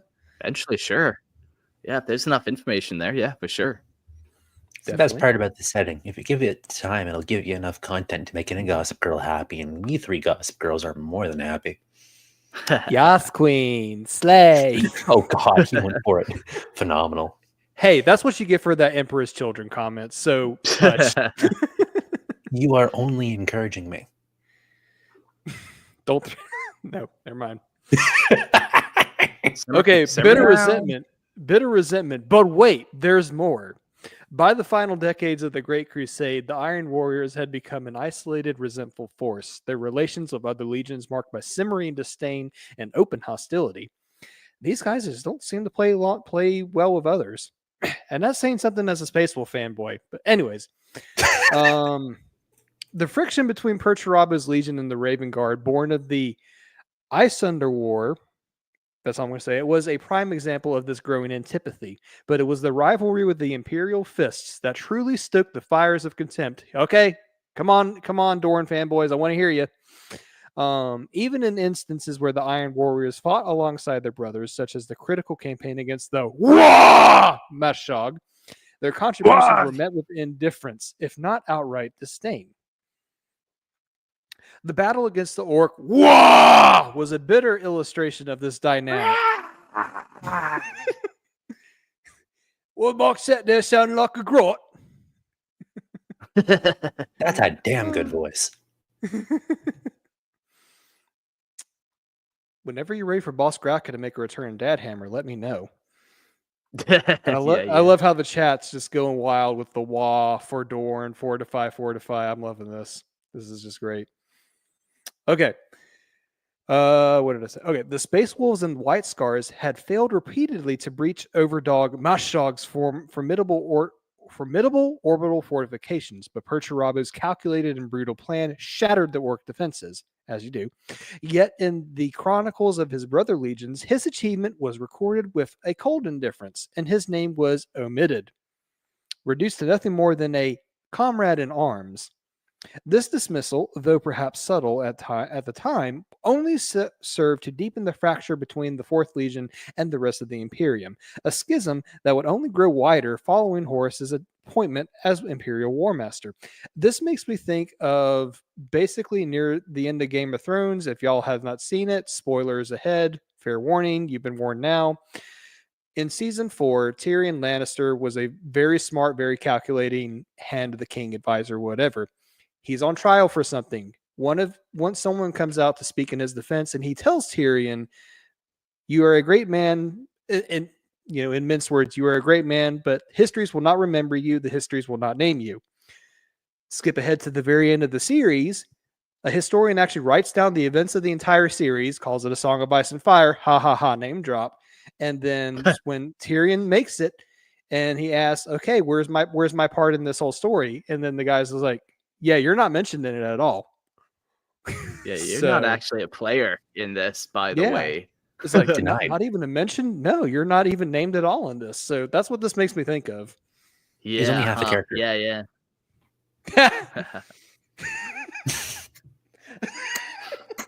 I shouldn't be laughing so hard at that. I should not be laughing so hard at that.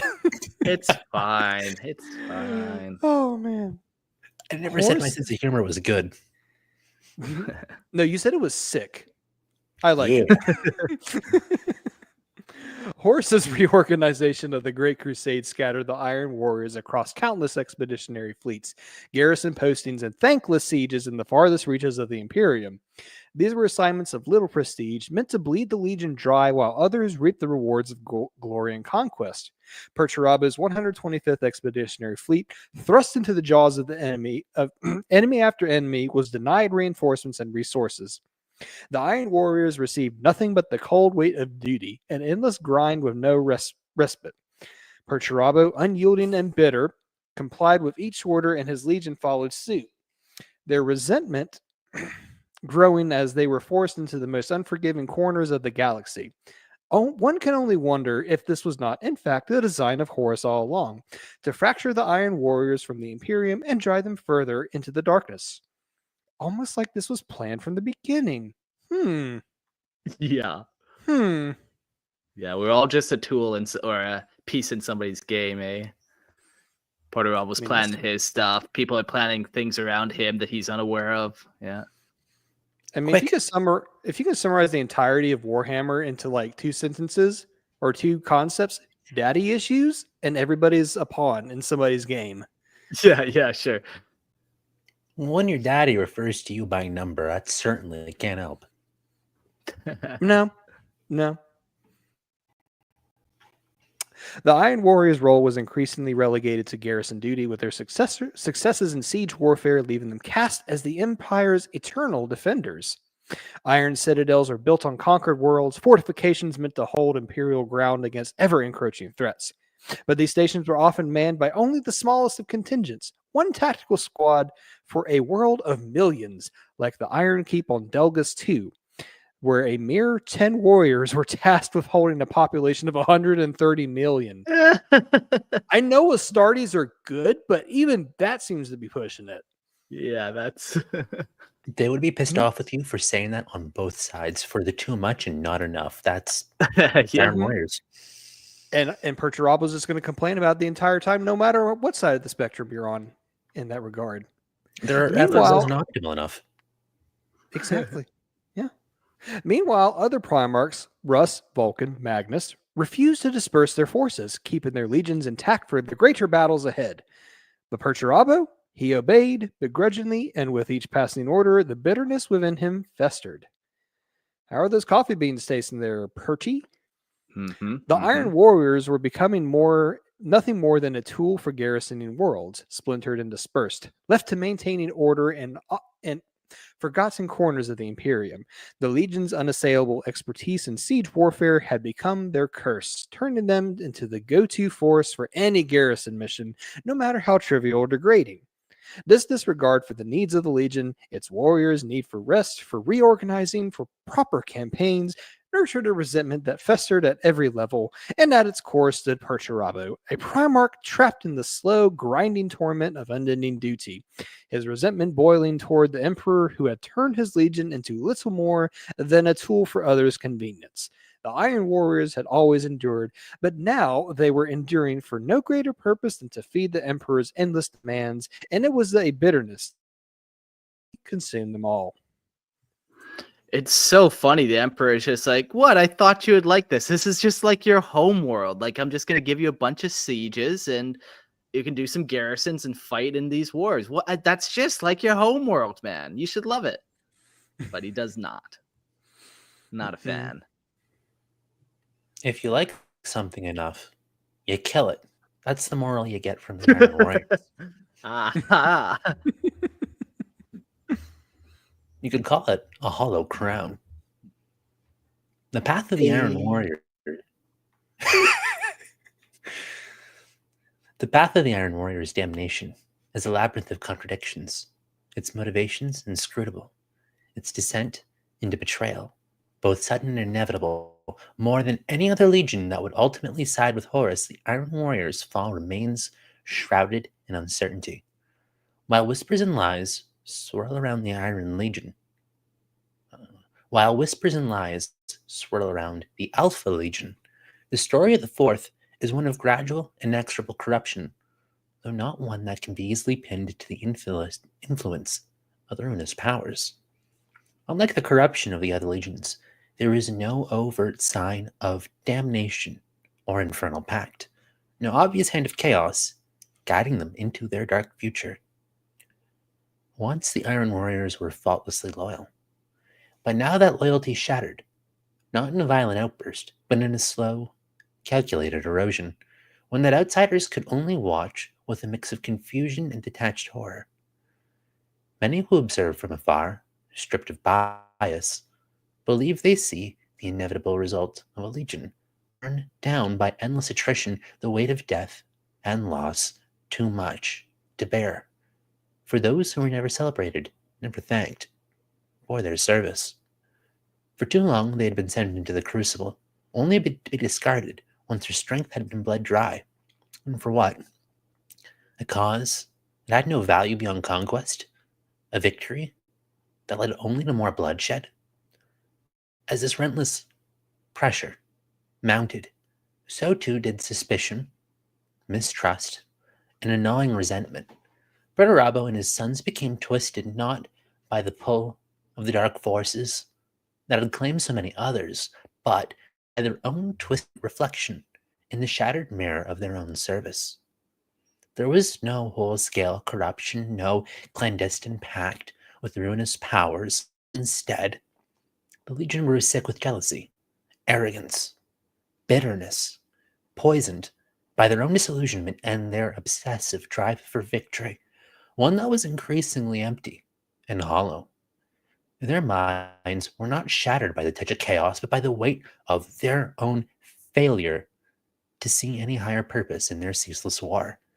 Some would argue that the true flaw of the Iron Warriors was a lack of belief, an inherent absence of faith. They did not believe in the Great Crusade, nor in the Emperor they served.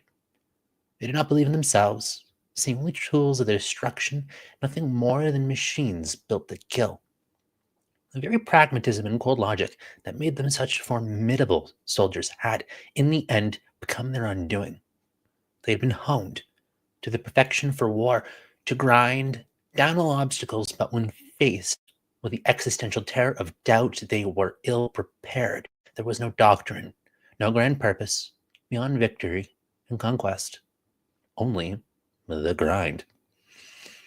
For Perturabo, the Primarch's mantle became more than a hollow, violent license for bloodshed, a justification for endless slaughter without meaning or value. His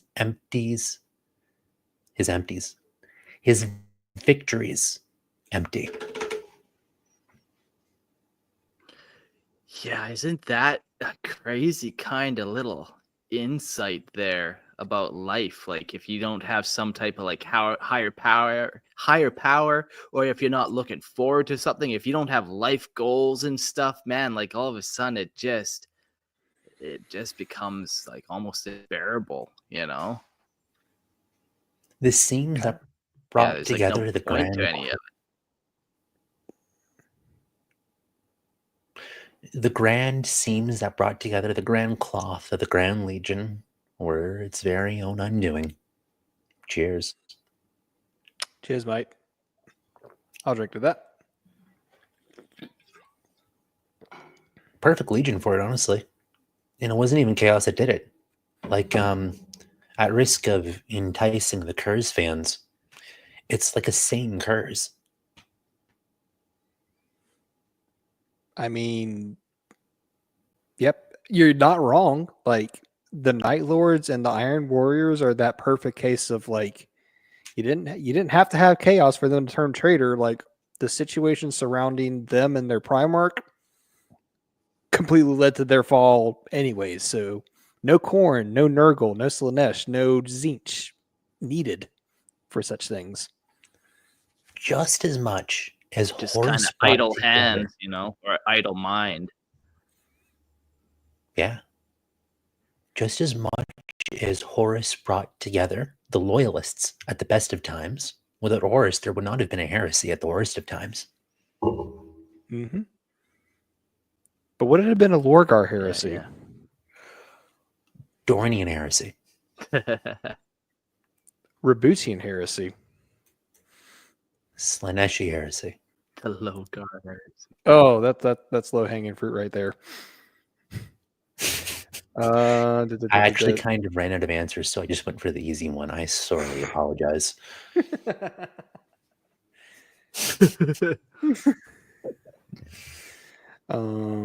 Yeah, I mean, yeah, Jack makes a point here in the comment. I mean, without purpose, what's the point? Like, Yeah, for sure, man. you're an automaton essentially. So It's hard to put it better than that. mm-hmm. Yeah. His Now we jump to conquests. iron. You can skip that if you want. Iron and stone. Similarity breeds understanding, or so some claim. Yet in the case of Perturabo and Rogel Dorn, the Primarchs of the Iron Warriors and the Imperial Fists, respectively, this theory is utterly shattered by the cruel weight of reality. Though on the surface they appear as near-perfect reflections of one another, beneath the surface is a chasm so vast it would swallow them both. Both taciturn, both unyielding, both supreme masters of war. Their shared qualities could have fostered the closest of bonds. They were men defined by indomitable endurance, by an unrelenting commitment to their craft. The battlefield was their domain, and their mutual understanding of it should have bound them in camaraderie. Yet, for all their similarities, a deep, festering enmity thrived between them. The notion that two such equals could come to loathe one another is beyond reason, but it was reality.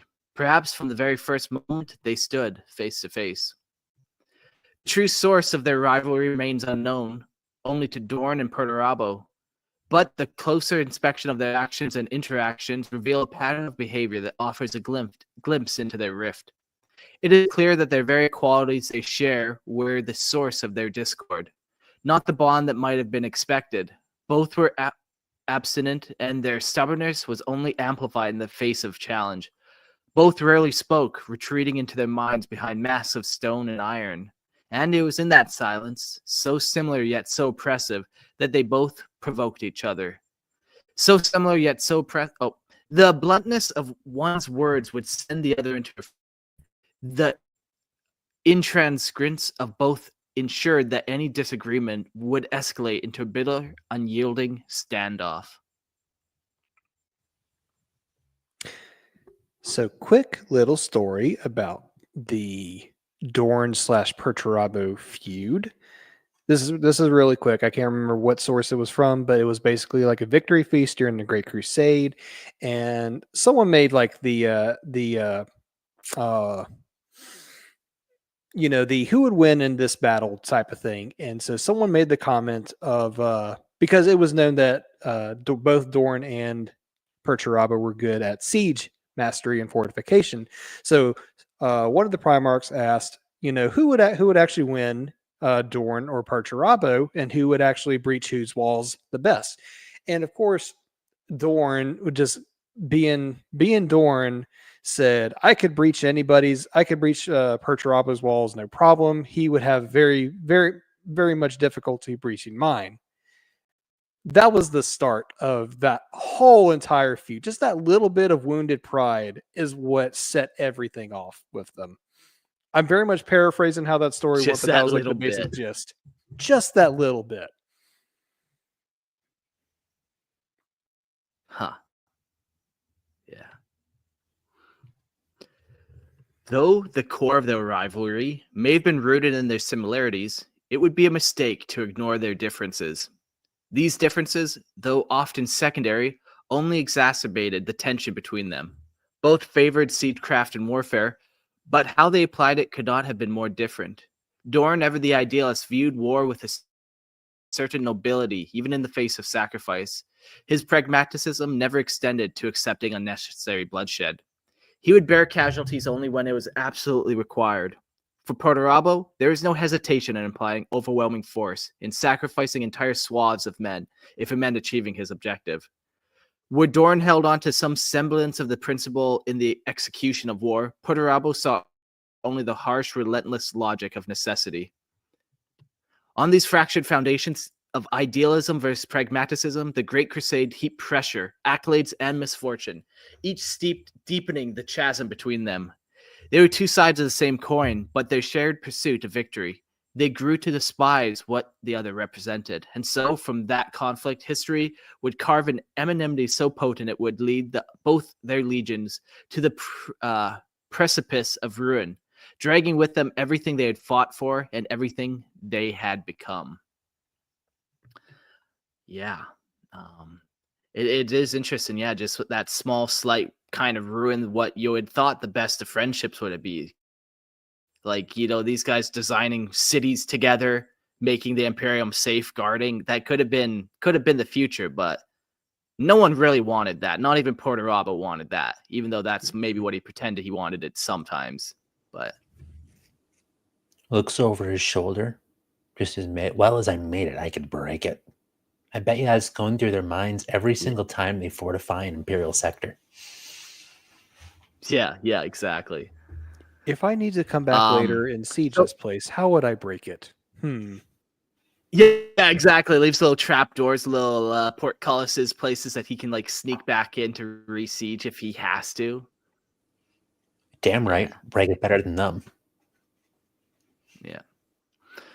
So I think that's where we're going to leave it for Perturabo's kind of origin and his Great Crusade antics.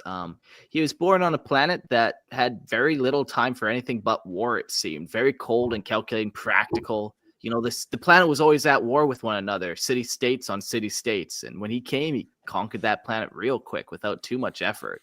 And we kind of use this word a lot, like mastery. Like, he kind of mastered life on that planet, and then he got bored, and thank goodness the Emperor came, because who know what that boredom would have left to if he was just trapped on that planet.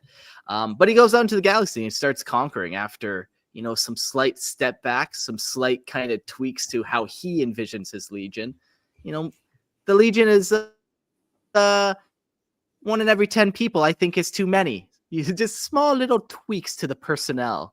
And he does make his way through the Great Crusade and claim many worlds and stuff, but he always has a high attrition rate. He gets very grumpy because of all this stuff.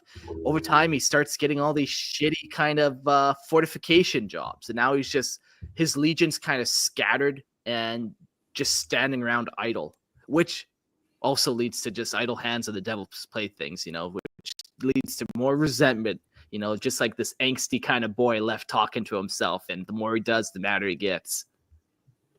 It's the subcontractor's nightmare. Little did you know he was the original architect. Yeah. We do have a little bit about his personality and his war gear up to this point, and then definitely some call-ins. But yeah, let's put the story on pause there for a second, and in the next episode of the Horus Heresy and the Scouring, we'll pick it up and see what happens to him. Fantastic. I'll grace everyone with one more Perturabo quote concerning his personality. You don't know the things I dream. No one does. No one ever cared enough to find out. Though Perturabo had spent the entirety of his life entrenched in siege warfare, digging trenches, raising cities, and orchestrating destruction, it was far too easy for his fellow Primarchs to forget the depths of his intellect, the advanced gene-enhanced mind that rivaled the sharpest of their number. He was no simple brute, no mere engineer of carnage. While the other Primarchs wielded their talents with undeniable brilliance, Magnus with his arcane knowledge, Horus with his unparalleled military genius, Perturabo's greatest strength lay in his ability to remain underestimated, to allow his brothers to see only what he chose to reveal. Excuse me. Under that veil of assumed simplicity, however, was a calculating, merciless mind, capable of the most advanced technological feats and the most profound engineering brilliance. Gifted with a natural affinity for technology, Perturabo could debate the finer points of the most esoteric mechanicum arts with the highest adepts in the Imperium, exchanging words that would confound lesser minds. His genius was not in the execution of siege warfare. It extended to a meticulous understanding of precision, an unyielding drive for perfection in all things, whether they be in destruction or creation. A mere journeyman? Hardly. He was a craftsman, a creator at his core, capable of making works of such breathtaking intricacy that they rivaled the creations of Magnus or Gilliman. Perturabo's inner sanctum, the hidden domain of his genius, bore witness to this obsession. Inside its confines lay a collection of wonders, masterpieces of stonework, murals, and artworks that illustrated the full scope of his mind's grand designs. The sanctum was a silent testament to the extent of his creativity, vast architectural plans for amphitheaters, impregnable citadels, ornate palaces, and unimaginable fortifications that no architect of Terra had ever dreamed possible. These were not the idle fantasies of a despot, but tangible works which could reshape worlds, cities, and destinies. The amphitheater designed for the Council of Nicaea was one such example.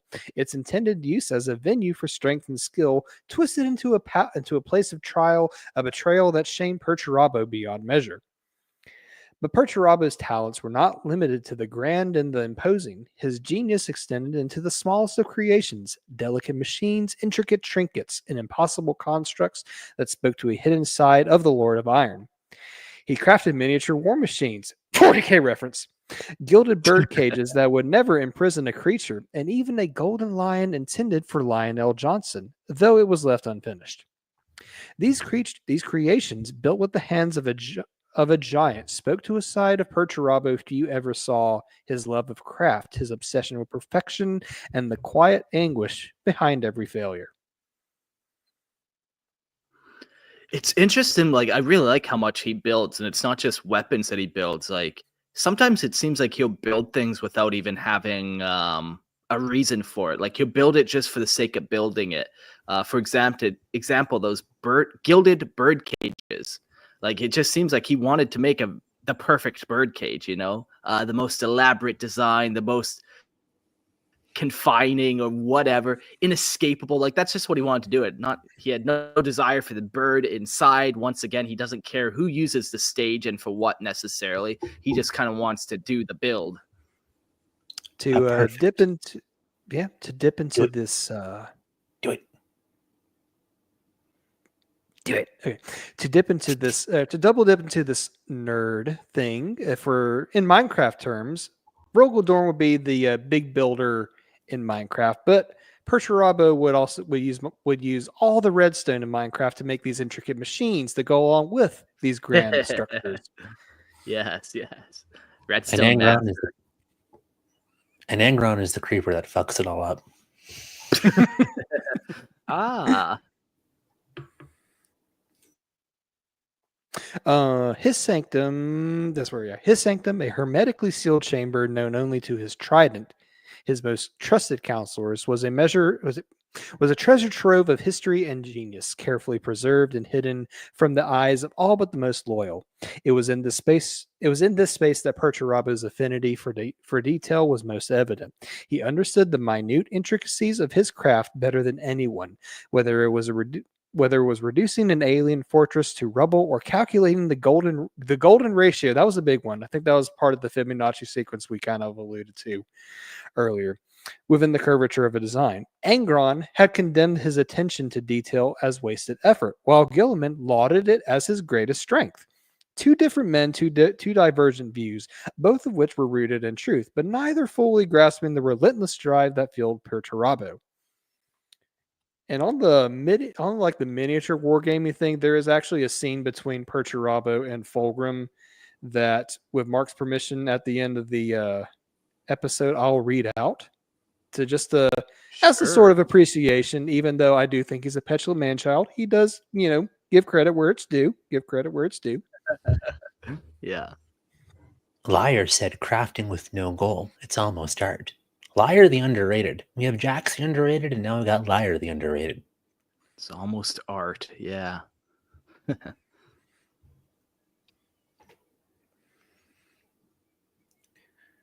Craftsman at heart, Perturabo approached every task with the same single-minded devotion.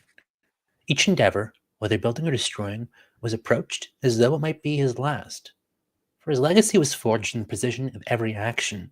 It was a need to prove himself, not just as a warlord, but as something more, an architect, creator, a being of significance. Beyond the destruction he wrought, despite his stoic and distant nature, Perturabo possessed an affection for his sons, though it was more reserved, less demonstrative affection, and that shown by some of his brothers. He was no stranger to discipline, nor was he one to coddle his warriors. Failure in battle was intolerable. Surrender was never an option. Mercy was a swift death for those who had fought valiantly. But beneath his cold exterior was a mind capable of unrelenting fury, a fury that erupted when his own people rebelled against him. The consequences of that rebellion were catastrophic, and in the aftermath of his genocidal vengeance, Perturabo was consumed by an unbearable despair, his mind unable to fully comprehend the magnitude of his actions. That betrayal was a harsh awakening for Perturabo, for it shattered his understanding of loyalty. His devotion to the War Master, Horus, was absolute. A bond could not be broken, no matter the cost. And yet, he found that loyalty was not as immutable as he once believed. This revelation, as bitter as it was, became the foundation for a new worldview, one that saw his oaths as binding. No matter the outcome, no matter the fight, his loyalty was to Horus, and to Horus alone. Yeah, there's a little bit more of that petulantness where it's like, I've been hurt one time, so I'm never gonna trust again. Just like, He's a teenage fine, girl. man. Yeah, it's fine. You get over it, man. And he does, and he swears his loyalty to Horus and stuff. But it's interesting how that deeply affects him. Even though eventually he goes on to betray people himself. But Fans of the Iron Hands want to go back in time and get out medics for the boys. Fans of Horus and the Space Wolves want to pick up their chain axe and break things. Fans of Perturabo want to go back in time and give the guy a hug.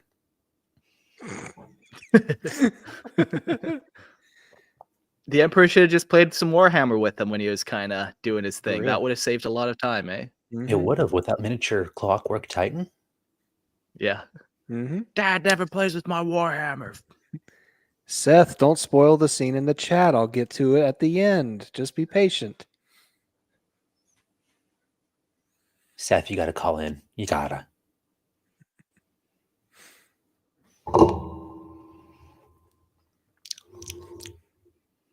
In his mind, there was no such thing as loyalist or traitor.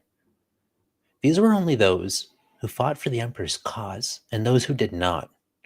All were tools in the Emperor's vast exploitative machine, and the Emperor's Astartes were no different. It mattered little whether they stood by Horus or the Emperor. In the end, all that mattered was who emerged victorious. As the Great Crusade wore on, Perturabo's temperament became increasingly volatile, his sense of control slipping beneath the weight of his own fury. The massacre in Olympia, which he had orchestrated in a fit of vengeful rage, had left him emotionally scarred, a man who could not bear to face the atrocities he committed. Let's actually cut that right there. We don't know what quite happened on Olympia yet, but we do know something now happens there. So stay tuned for the next episode. We'll find out what fucking happens on Olympia. Yeah. But so as we know with Perturabo, you know, his personality is like he's a loner. He gets hurt over the stupidest things. He holds a grudge. But man, like there's a couple cool things I really like. Like I love this builder aspect where, yeah, like he was supposed to just kind of build for the Imperium. That was probably his role after all of this. But instead he kind of got siloed into these kind of stupid jobs and just sacrificing men and all that. You know, yeah, if he was hugged, maybe he wouldn't be so cold and calculating. Maybe he would have treated his guys a little better. I like the there's a series of memes and it was like a dude is talking to the Emperor and it's like each slide is about like, hey Emperor, maybe you should actually show a little bit of recognition for Perturabo. Hey Emperor, maybe you should help Angron with his fellow slaves on Nuceria. Hey Emperor, maybe you should have let Morty take care of the necromancer on Barbarous. And then the Emperor is just like Chad meme. No. Nah. How about no? No, I got this. Well, when your armor is all gold and your buddy's armor is all made of gold, you know you can never be wrong. This is true. And you're taller than everyone else too. You're just looking down. They really are lesser. In the words of Plato, I have bigger muscles. Your argument is invalid. Yeah, there we go. Just gonna flex in your general direction. What's up? Yeah. Yeah, like so what would have happened, you know, Perturabo, could he have been a decent guy? Could he have found a spot in the Imperium? Probably. You know, he just needed to not be so whiny, I guess. Just needed a little attitude adjustment. I would like to point out that he does get called out on this by somebody, but that is for the next episode because that happens. Yeah. If I'm not mistaken, that beatdown, that verbal beatdown he gets is like later is like during the heresy. Yeah, interesting. Yeah. Like all good things, they happen at the end. Mm-hmm. Yeah. Well, this is a good little teaser of him so far. So we'll read through his war gear and then we'll get to some call-ins and see what everyone thinks. So his first piece of war gear is the Logos. And that's artificer armor. The Logos is the pinnacle of Perturabo's unique and fiercely personal armament. This artificer craft suit of cataphracti patterned Terminator armor is more akin to a fortress than a suit of battle gear. Its heavy ceramite layers provide unparalleled defense. The armor's size and complexity are a testament to Perturabo's obsession with perfection and its boundless intellect. Designed for both ultimate protection and tactical dominance, the Logos integrates advanced command and control systems that directly link Perturabo's mind to his forces. A sophisticated array of weapons, including a teleporter homer for tactical mobility, a Cortex controller for automation command, and a Nuncio Vox for communications, and a Cognis Signum for improved targeting, ensure that Perturabo is always in complete control of the battlefield, no matter how chaotic it becomes. Cool. Yeah, he just has every little upgrade and add-on onto this little piece of armor. One of the things we mentioned here and we haven't really talked about was the Cortex controller for automation command. And, Perturabo, he didn't really want anyone around him ever. So his bodyguards are actually automaton. I forget what they're called. I think they're called like the Iron Circle, but I forget what style of robot it is. That cheeky bugger had to call his Voxcaster, or at least his Vox Grill, a Nuncio machine. Of course he did. Of course he did. What does that mean? Oh, Nuncio. So, do you know what a word of power is? You sure? Yeah. The ancient Egyptians believed that there was such a thing as called words of power. You know, the idea of when you know something's name, you have complete control over it, especially in demonology, both in the occult and inside of this. There was a language with the old lore called Nuncio. And Nuncio was special because if you knew one true word of Nuncio, you could shatter buildings, you could shatter continents. It was disgustingly powerful. It was back in the day when they were called the sensei, which is exactly what it sounds like. They were meant to be the emperor's biological children. This was pre-Primarch in the very old lore. Like, this is apocryphal level of old lore. But Nuncio was a language that the emperor effectively wiped out from the universe because it was deemed too powerful. Malkador is on record for understanding some level of Nuncio. And him calling that device Nuncio is him being a magnificently disgusting Primarch nerd. Yeah. That's like that deep callback knowledge that only he would get and appreciates for sure. Yes. Like, that's peak me being a salty level of, I called it something you don't understand. It's almost like you called it something forever. Very nice. He also has Forge Breaker, crafted by Fulgrim in the forges beneath Mount Nerodana on Terra. Forge Breaker is a monumental warhammer of both beauty and brutality. Its haft, carved from an unbreakable marble patterned alloy, is a testament to Fulgrim's craft, though its purpose is far from ornamental. The head of the hammer is made of steel and gold, is deadly in its simplicity, while the spike reverse adds some element of gruesome practicality. After the tragic death of Ferrus Manus at the hands of Fulgrim during the Dropsite massacre, Horus bestowed Forgebreaker upon Perturabo, signaling the Iron Warrior's full allegiance to the War Master. The weapon serves as a symbol of destruction, fit for the god of the siege warfare. Before that, what weapon did he use? I recall seeing it, but it's like... did his model not have a second weapon option, or was it just like an empty hand? This, mind you, this is a third-party option, but it basically follows the official Forge World one. But this is Forge Breaker and the combi bolter that's brought up. So, and then there's I thought he had another weapon too at some point. I think I know he did beforehand. I can't remember. Think off the top of my head. So well, as you mentioned, he has that wrist-mounted combi bolter. This brutal and innovative weapon is a fitting extension of Perturabo's need for efficiency and destruction. The wrist-mounted combi bolter is designed for quick, overwhelming firepower. Its custom-loaded heavy bolter rounds are equipped with plasmic, armor-piercing warheads capable of devastating even the thickest Space Marine battle plates. These warheads burn through flesh and bone, turning their victims into fiery pyres. Their bodies consumed by the incendiary rounds. The weapon reflects Perturabo's mind for engineering and his savage, relentless pursuit of battlefield supremacy. Yeah, that's fucking cool. Bullets that set you on fire. He's also got frag grenades. Those are just your standard 40k grenades. And the final kind of main piece of war gear that he likes is called the Tormentor. And this, once a Shadow Sword, super heavy tank, Tormentor has undergone extensive modifications to accommodate Perturabo's massive frame and his retinue of automated bodyguards. Its superstructure has been entirely overhauled by the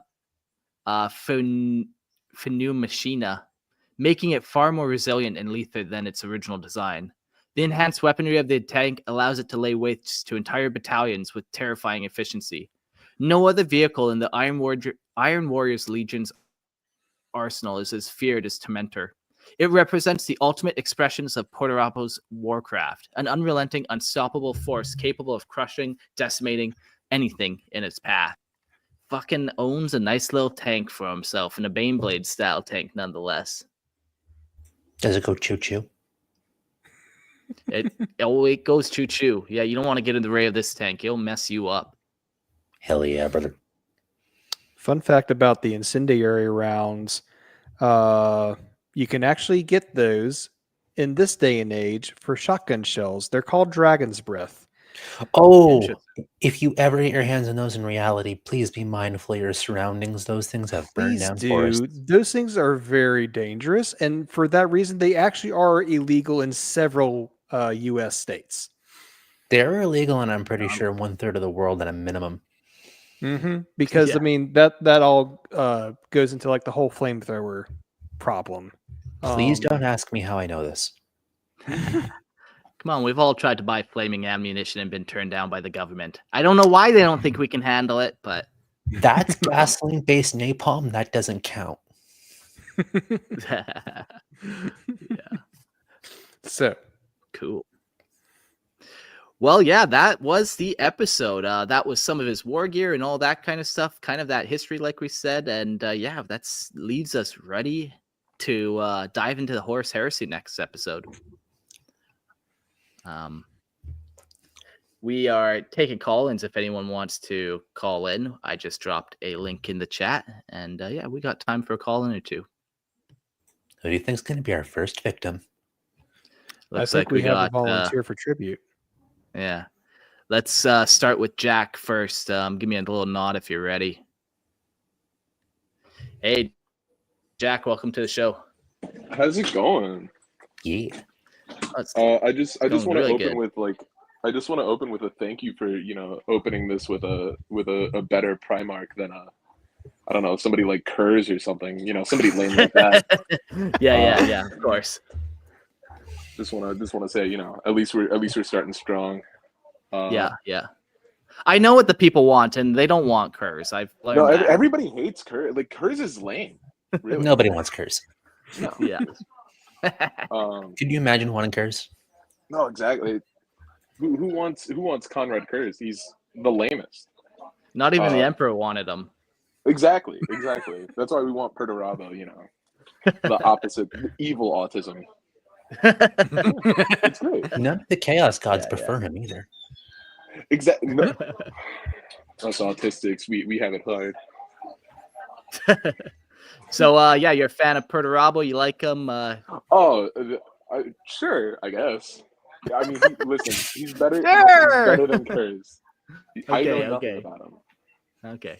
Yeah, I like, I think the biggest thing that kind of goes under the radar for Perturabo is definitely how much he likes to build. Like, yeah, we know he likes siegecraft, but it's more than that, man. Dude's building little trinkets and like ornaments and also weapons as well. But like, it's a very wide, varied craftsmanship ability that he has. Yeah, I unironically had no idea. I thought his whole shtick was just destroying shit. That's what the Emperor wants you to think. That's what the Emperor wants you to think. Exactly. Dude just wants to sit in his quarters and play Minecraft, just like his brother Dorn. Just like the rest of us. Yeah, exactly. They're so hashtag relatable. Yeah. Do you think he's overreacting for some of the things that kind of happened to him? Like, is he holding on to a grudge? Is it rightful? I mean, okay. First off, I get literally everything he was doing. I mean, like, maybe don't kill as much of your own dudes, but like, it worked. It worked. If it ain't broke, don't fix it. Like, I get it. Yeah. I nominate Dak for War Master. Yeah, exactly. Every now and again, Lorehammer crew deserves a good decimation. So I understand it happens, man. And we just gotta get rid of the undesirables, cull the herd. At some point, you'll have dudes not dying. Yeah. Wait, no, they're not breeding. Okay, well, at some point, you won't have to care. So, not my problem. Exactly, right? Like, I just work here, I don't know. Yeah, cool. What was maybe one thing you hope to hear more of in part 2 of the Perturabo episode, or Iron Warriors kind of stuff? Honestly, I'm just I'm pretty interested in just like the how he kind of developed more from like after the heresy. Ah, yeah, okay. So the scouring and after, like, yeah, it's interesting where he kind of turns into a demon Primarch and how that kind of happens, since he's not one of the big 4 chaos gods and stuff. So, yeah, should be fun to kind of learn that. Yeah, no, that's honestly some of the aspects that interest me the most. Sorry, 2 of my coworkers are like tasing each other outside of the door.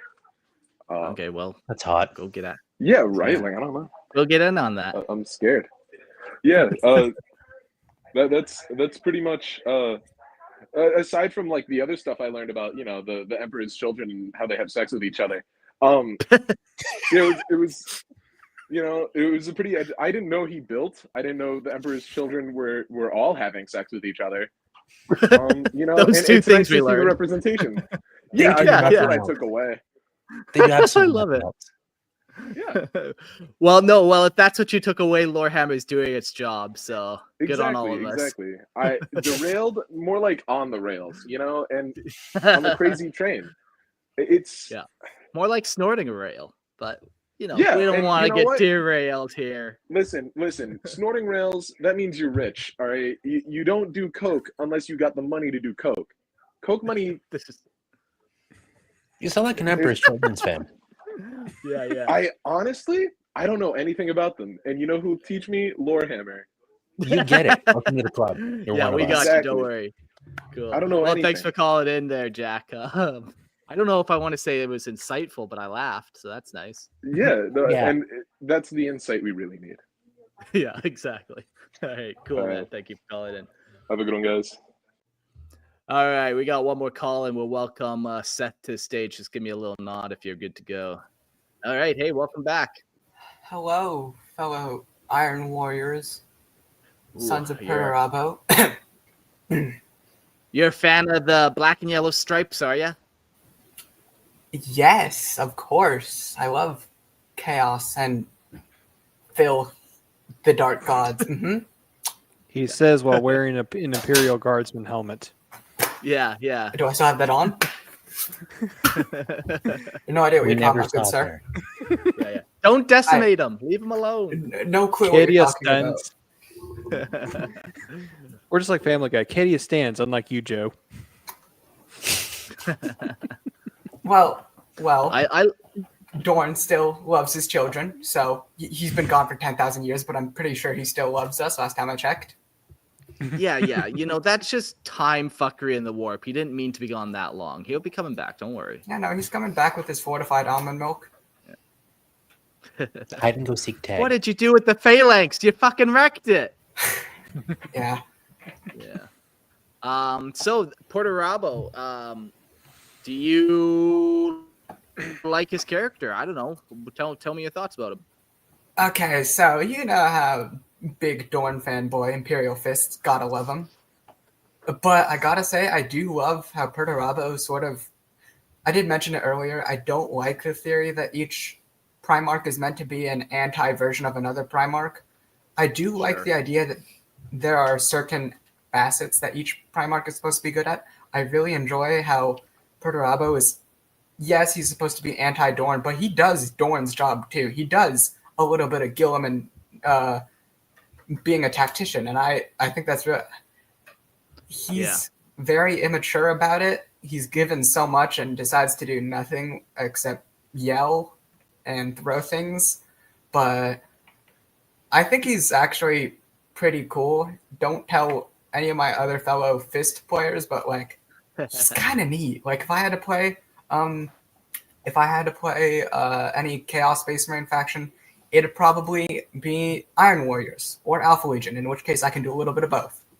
Yeah. Would Yeah, you I say Alpha Legion because I'm Alfarius. We all are. we are Alfarius?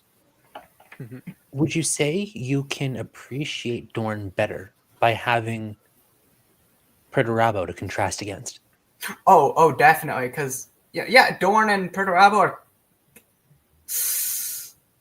vaguely cut from the same cloth, and they both were given vast legions of space marines, except Perturabo just decided to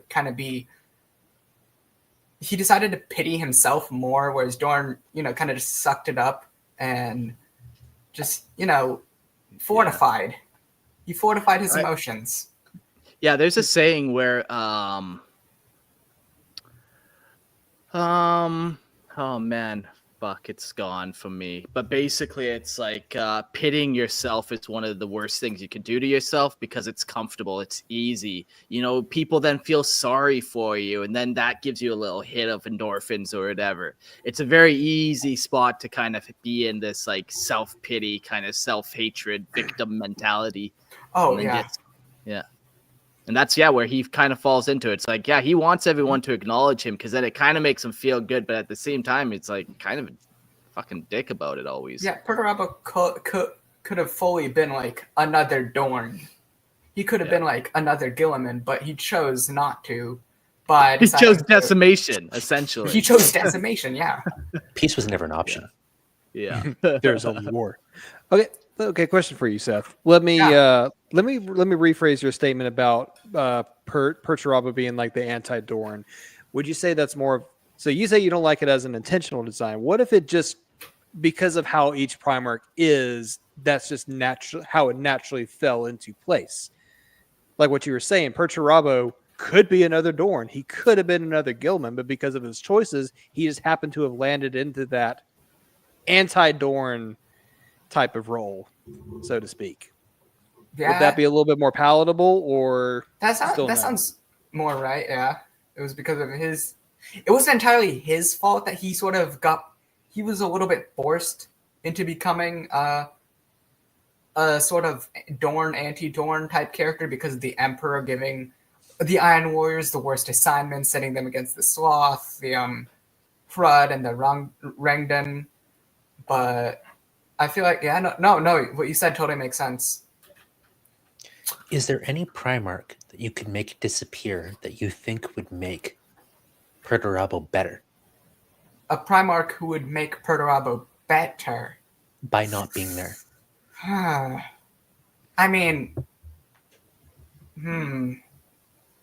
And therefore, is there any Primarch that you would remove that you think that by not being there would make Dorn better? Okay, well, first off, for the Perturabo question, are you trying to get me to say Dorn? Because I would never erase Dorn.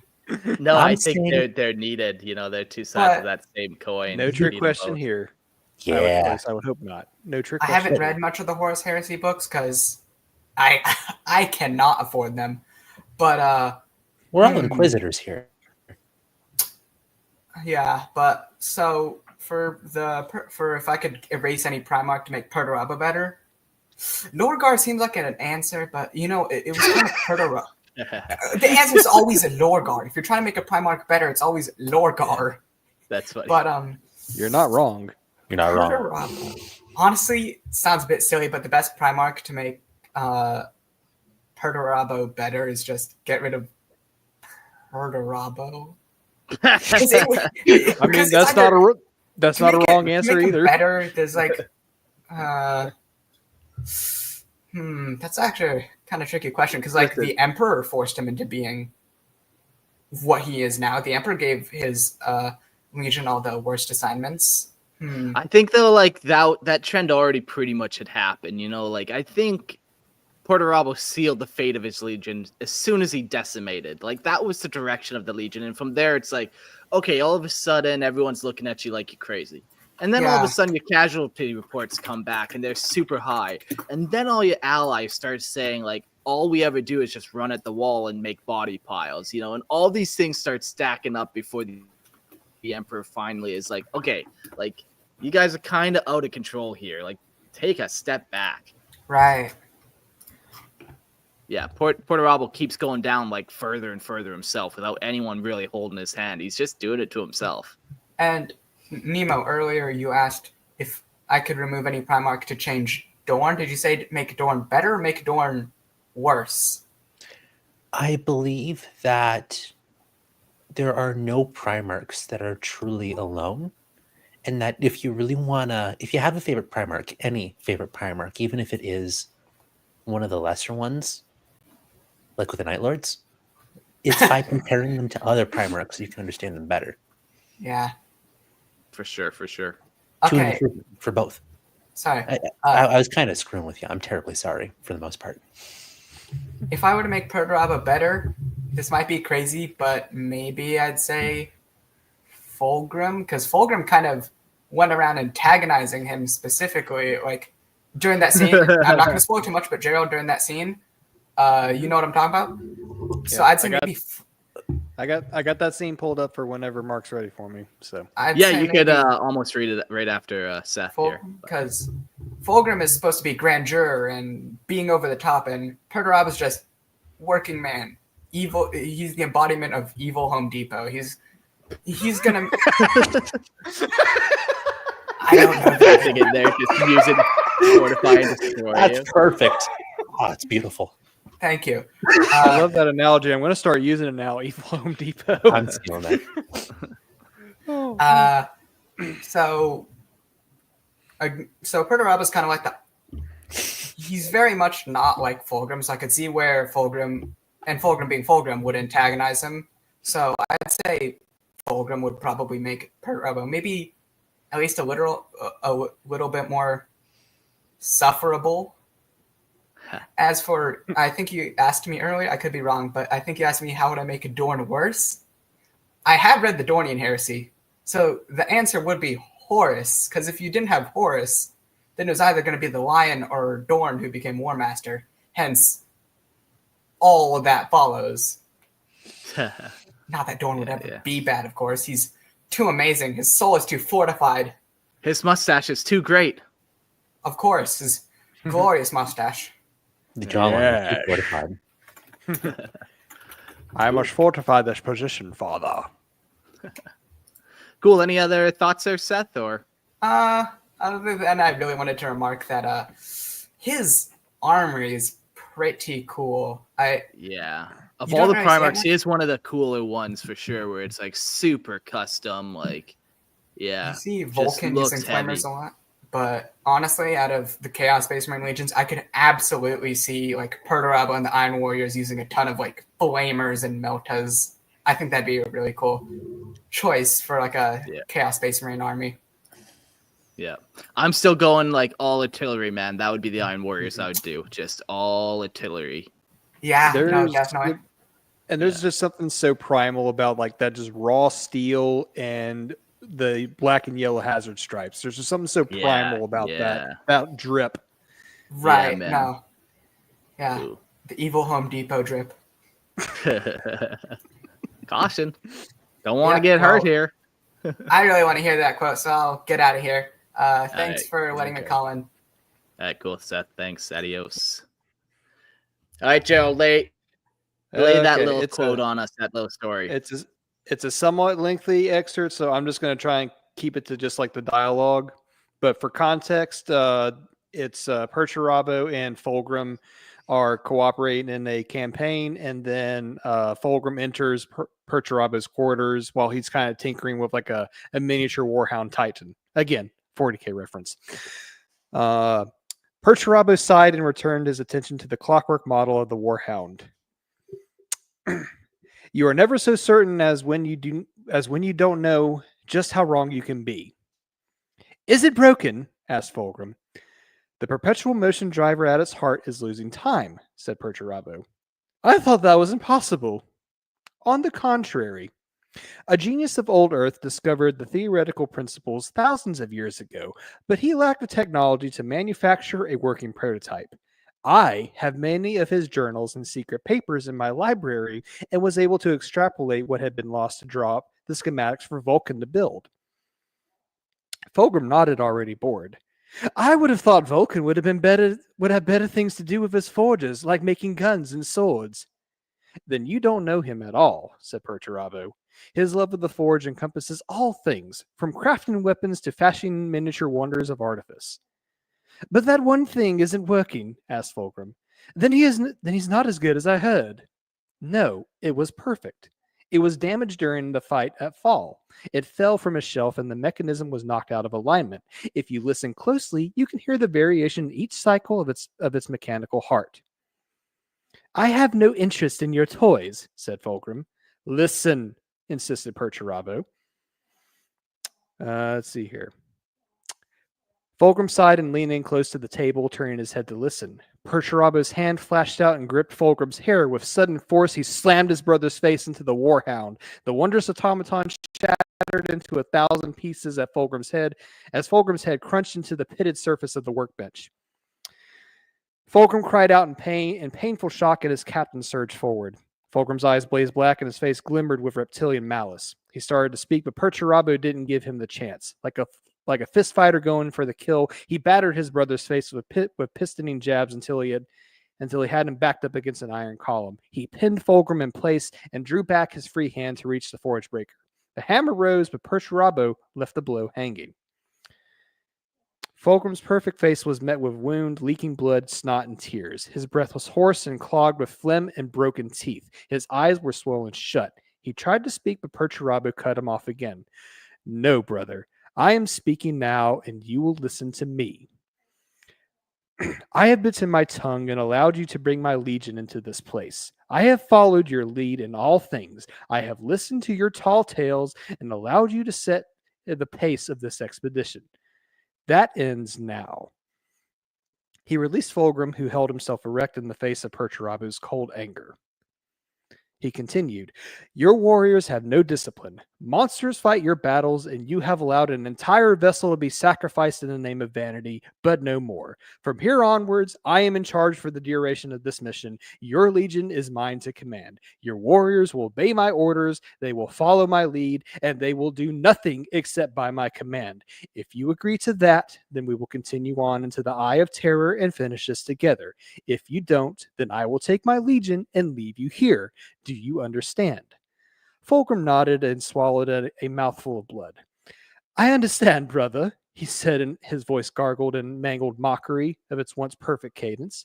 I understand that you humble me and expect me to swallow my pride, to be your lapdog. I don't need a damn lapdog, snarled Perturabo. I need an equal.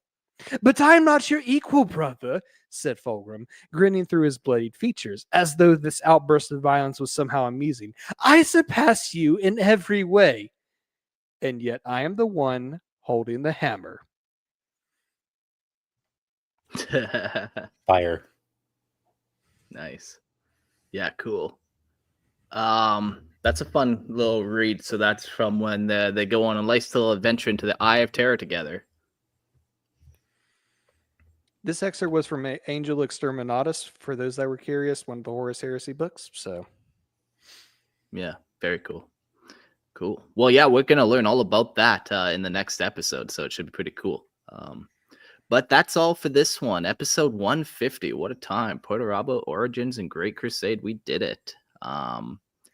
Let's close out the show real quick. If you want to go buy your own Perturabo miniature, maybe you like Fulgrim more. Maybe you just want to buy whatever Warhammer, Lord of the Rings, or any type of thing. Go to Merlin Miniatures and use promo code Lorehammer. And they ship worldwide. If you join their mailing list, you can get 15% off. They got like 20,000 different items in their shop. So go check them out. They got a bunch of cool stuff going on there. So go check out Merlin Miniatures. And if you buy something, use promo code Lorehammer, and that'll help out everyone involved. Like, if you don't want to join the Patreon because you're saving those dollars for minis, like I said, just use Merlin Miniatures. Then no harm, no foul. Promo code Lorehammer. Also, come check out the Lorehammer Listen to Lore podcast. If you have homebrew lore that you want read off, you can email lorehammerpodcast@gmail.com, and eventually I'll get around to reading it on Lorehammer Listener Lore podcast.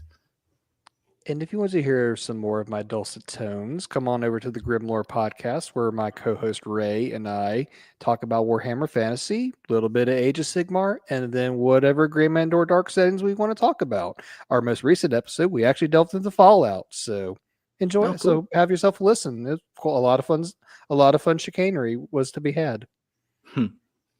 Nice. And we got a couple new Patreon members. We got DFC. We got Seth, who just called in, and we got Mike. Thank you guys all so much for joining the Patreon.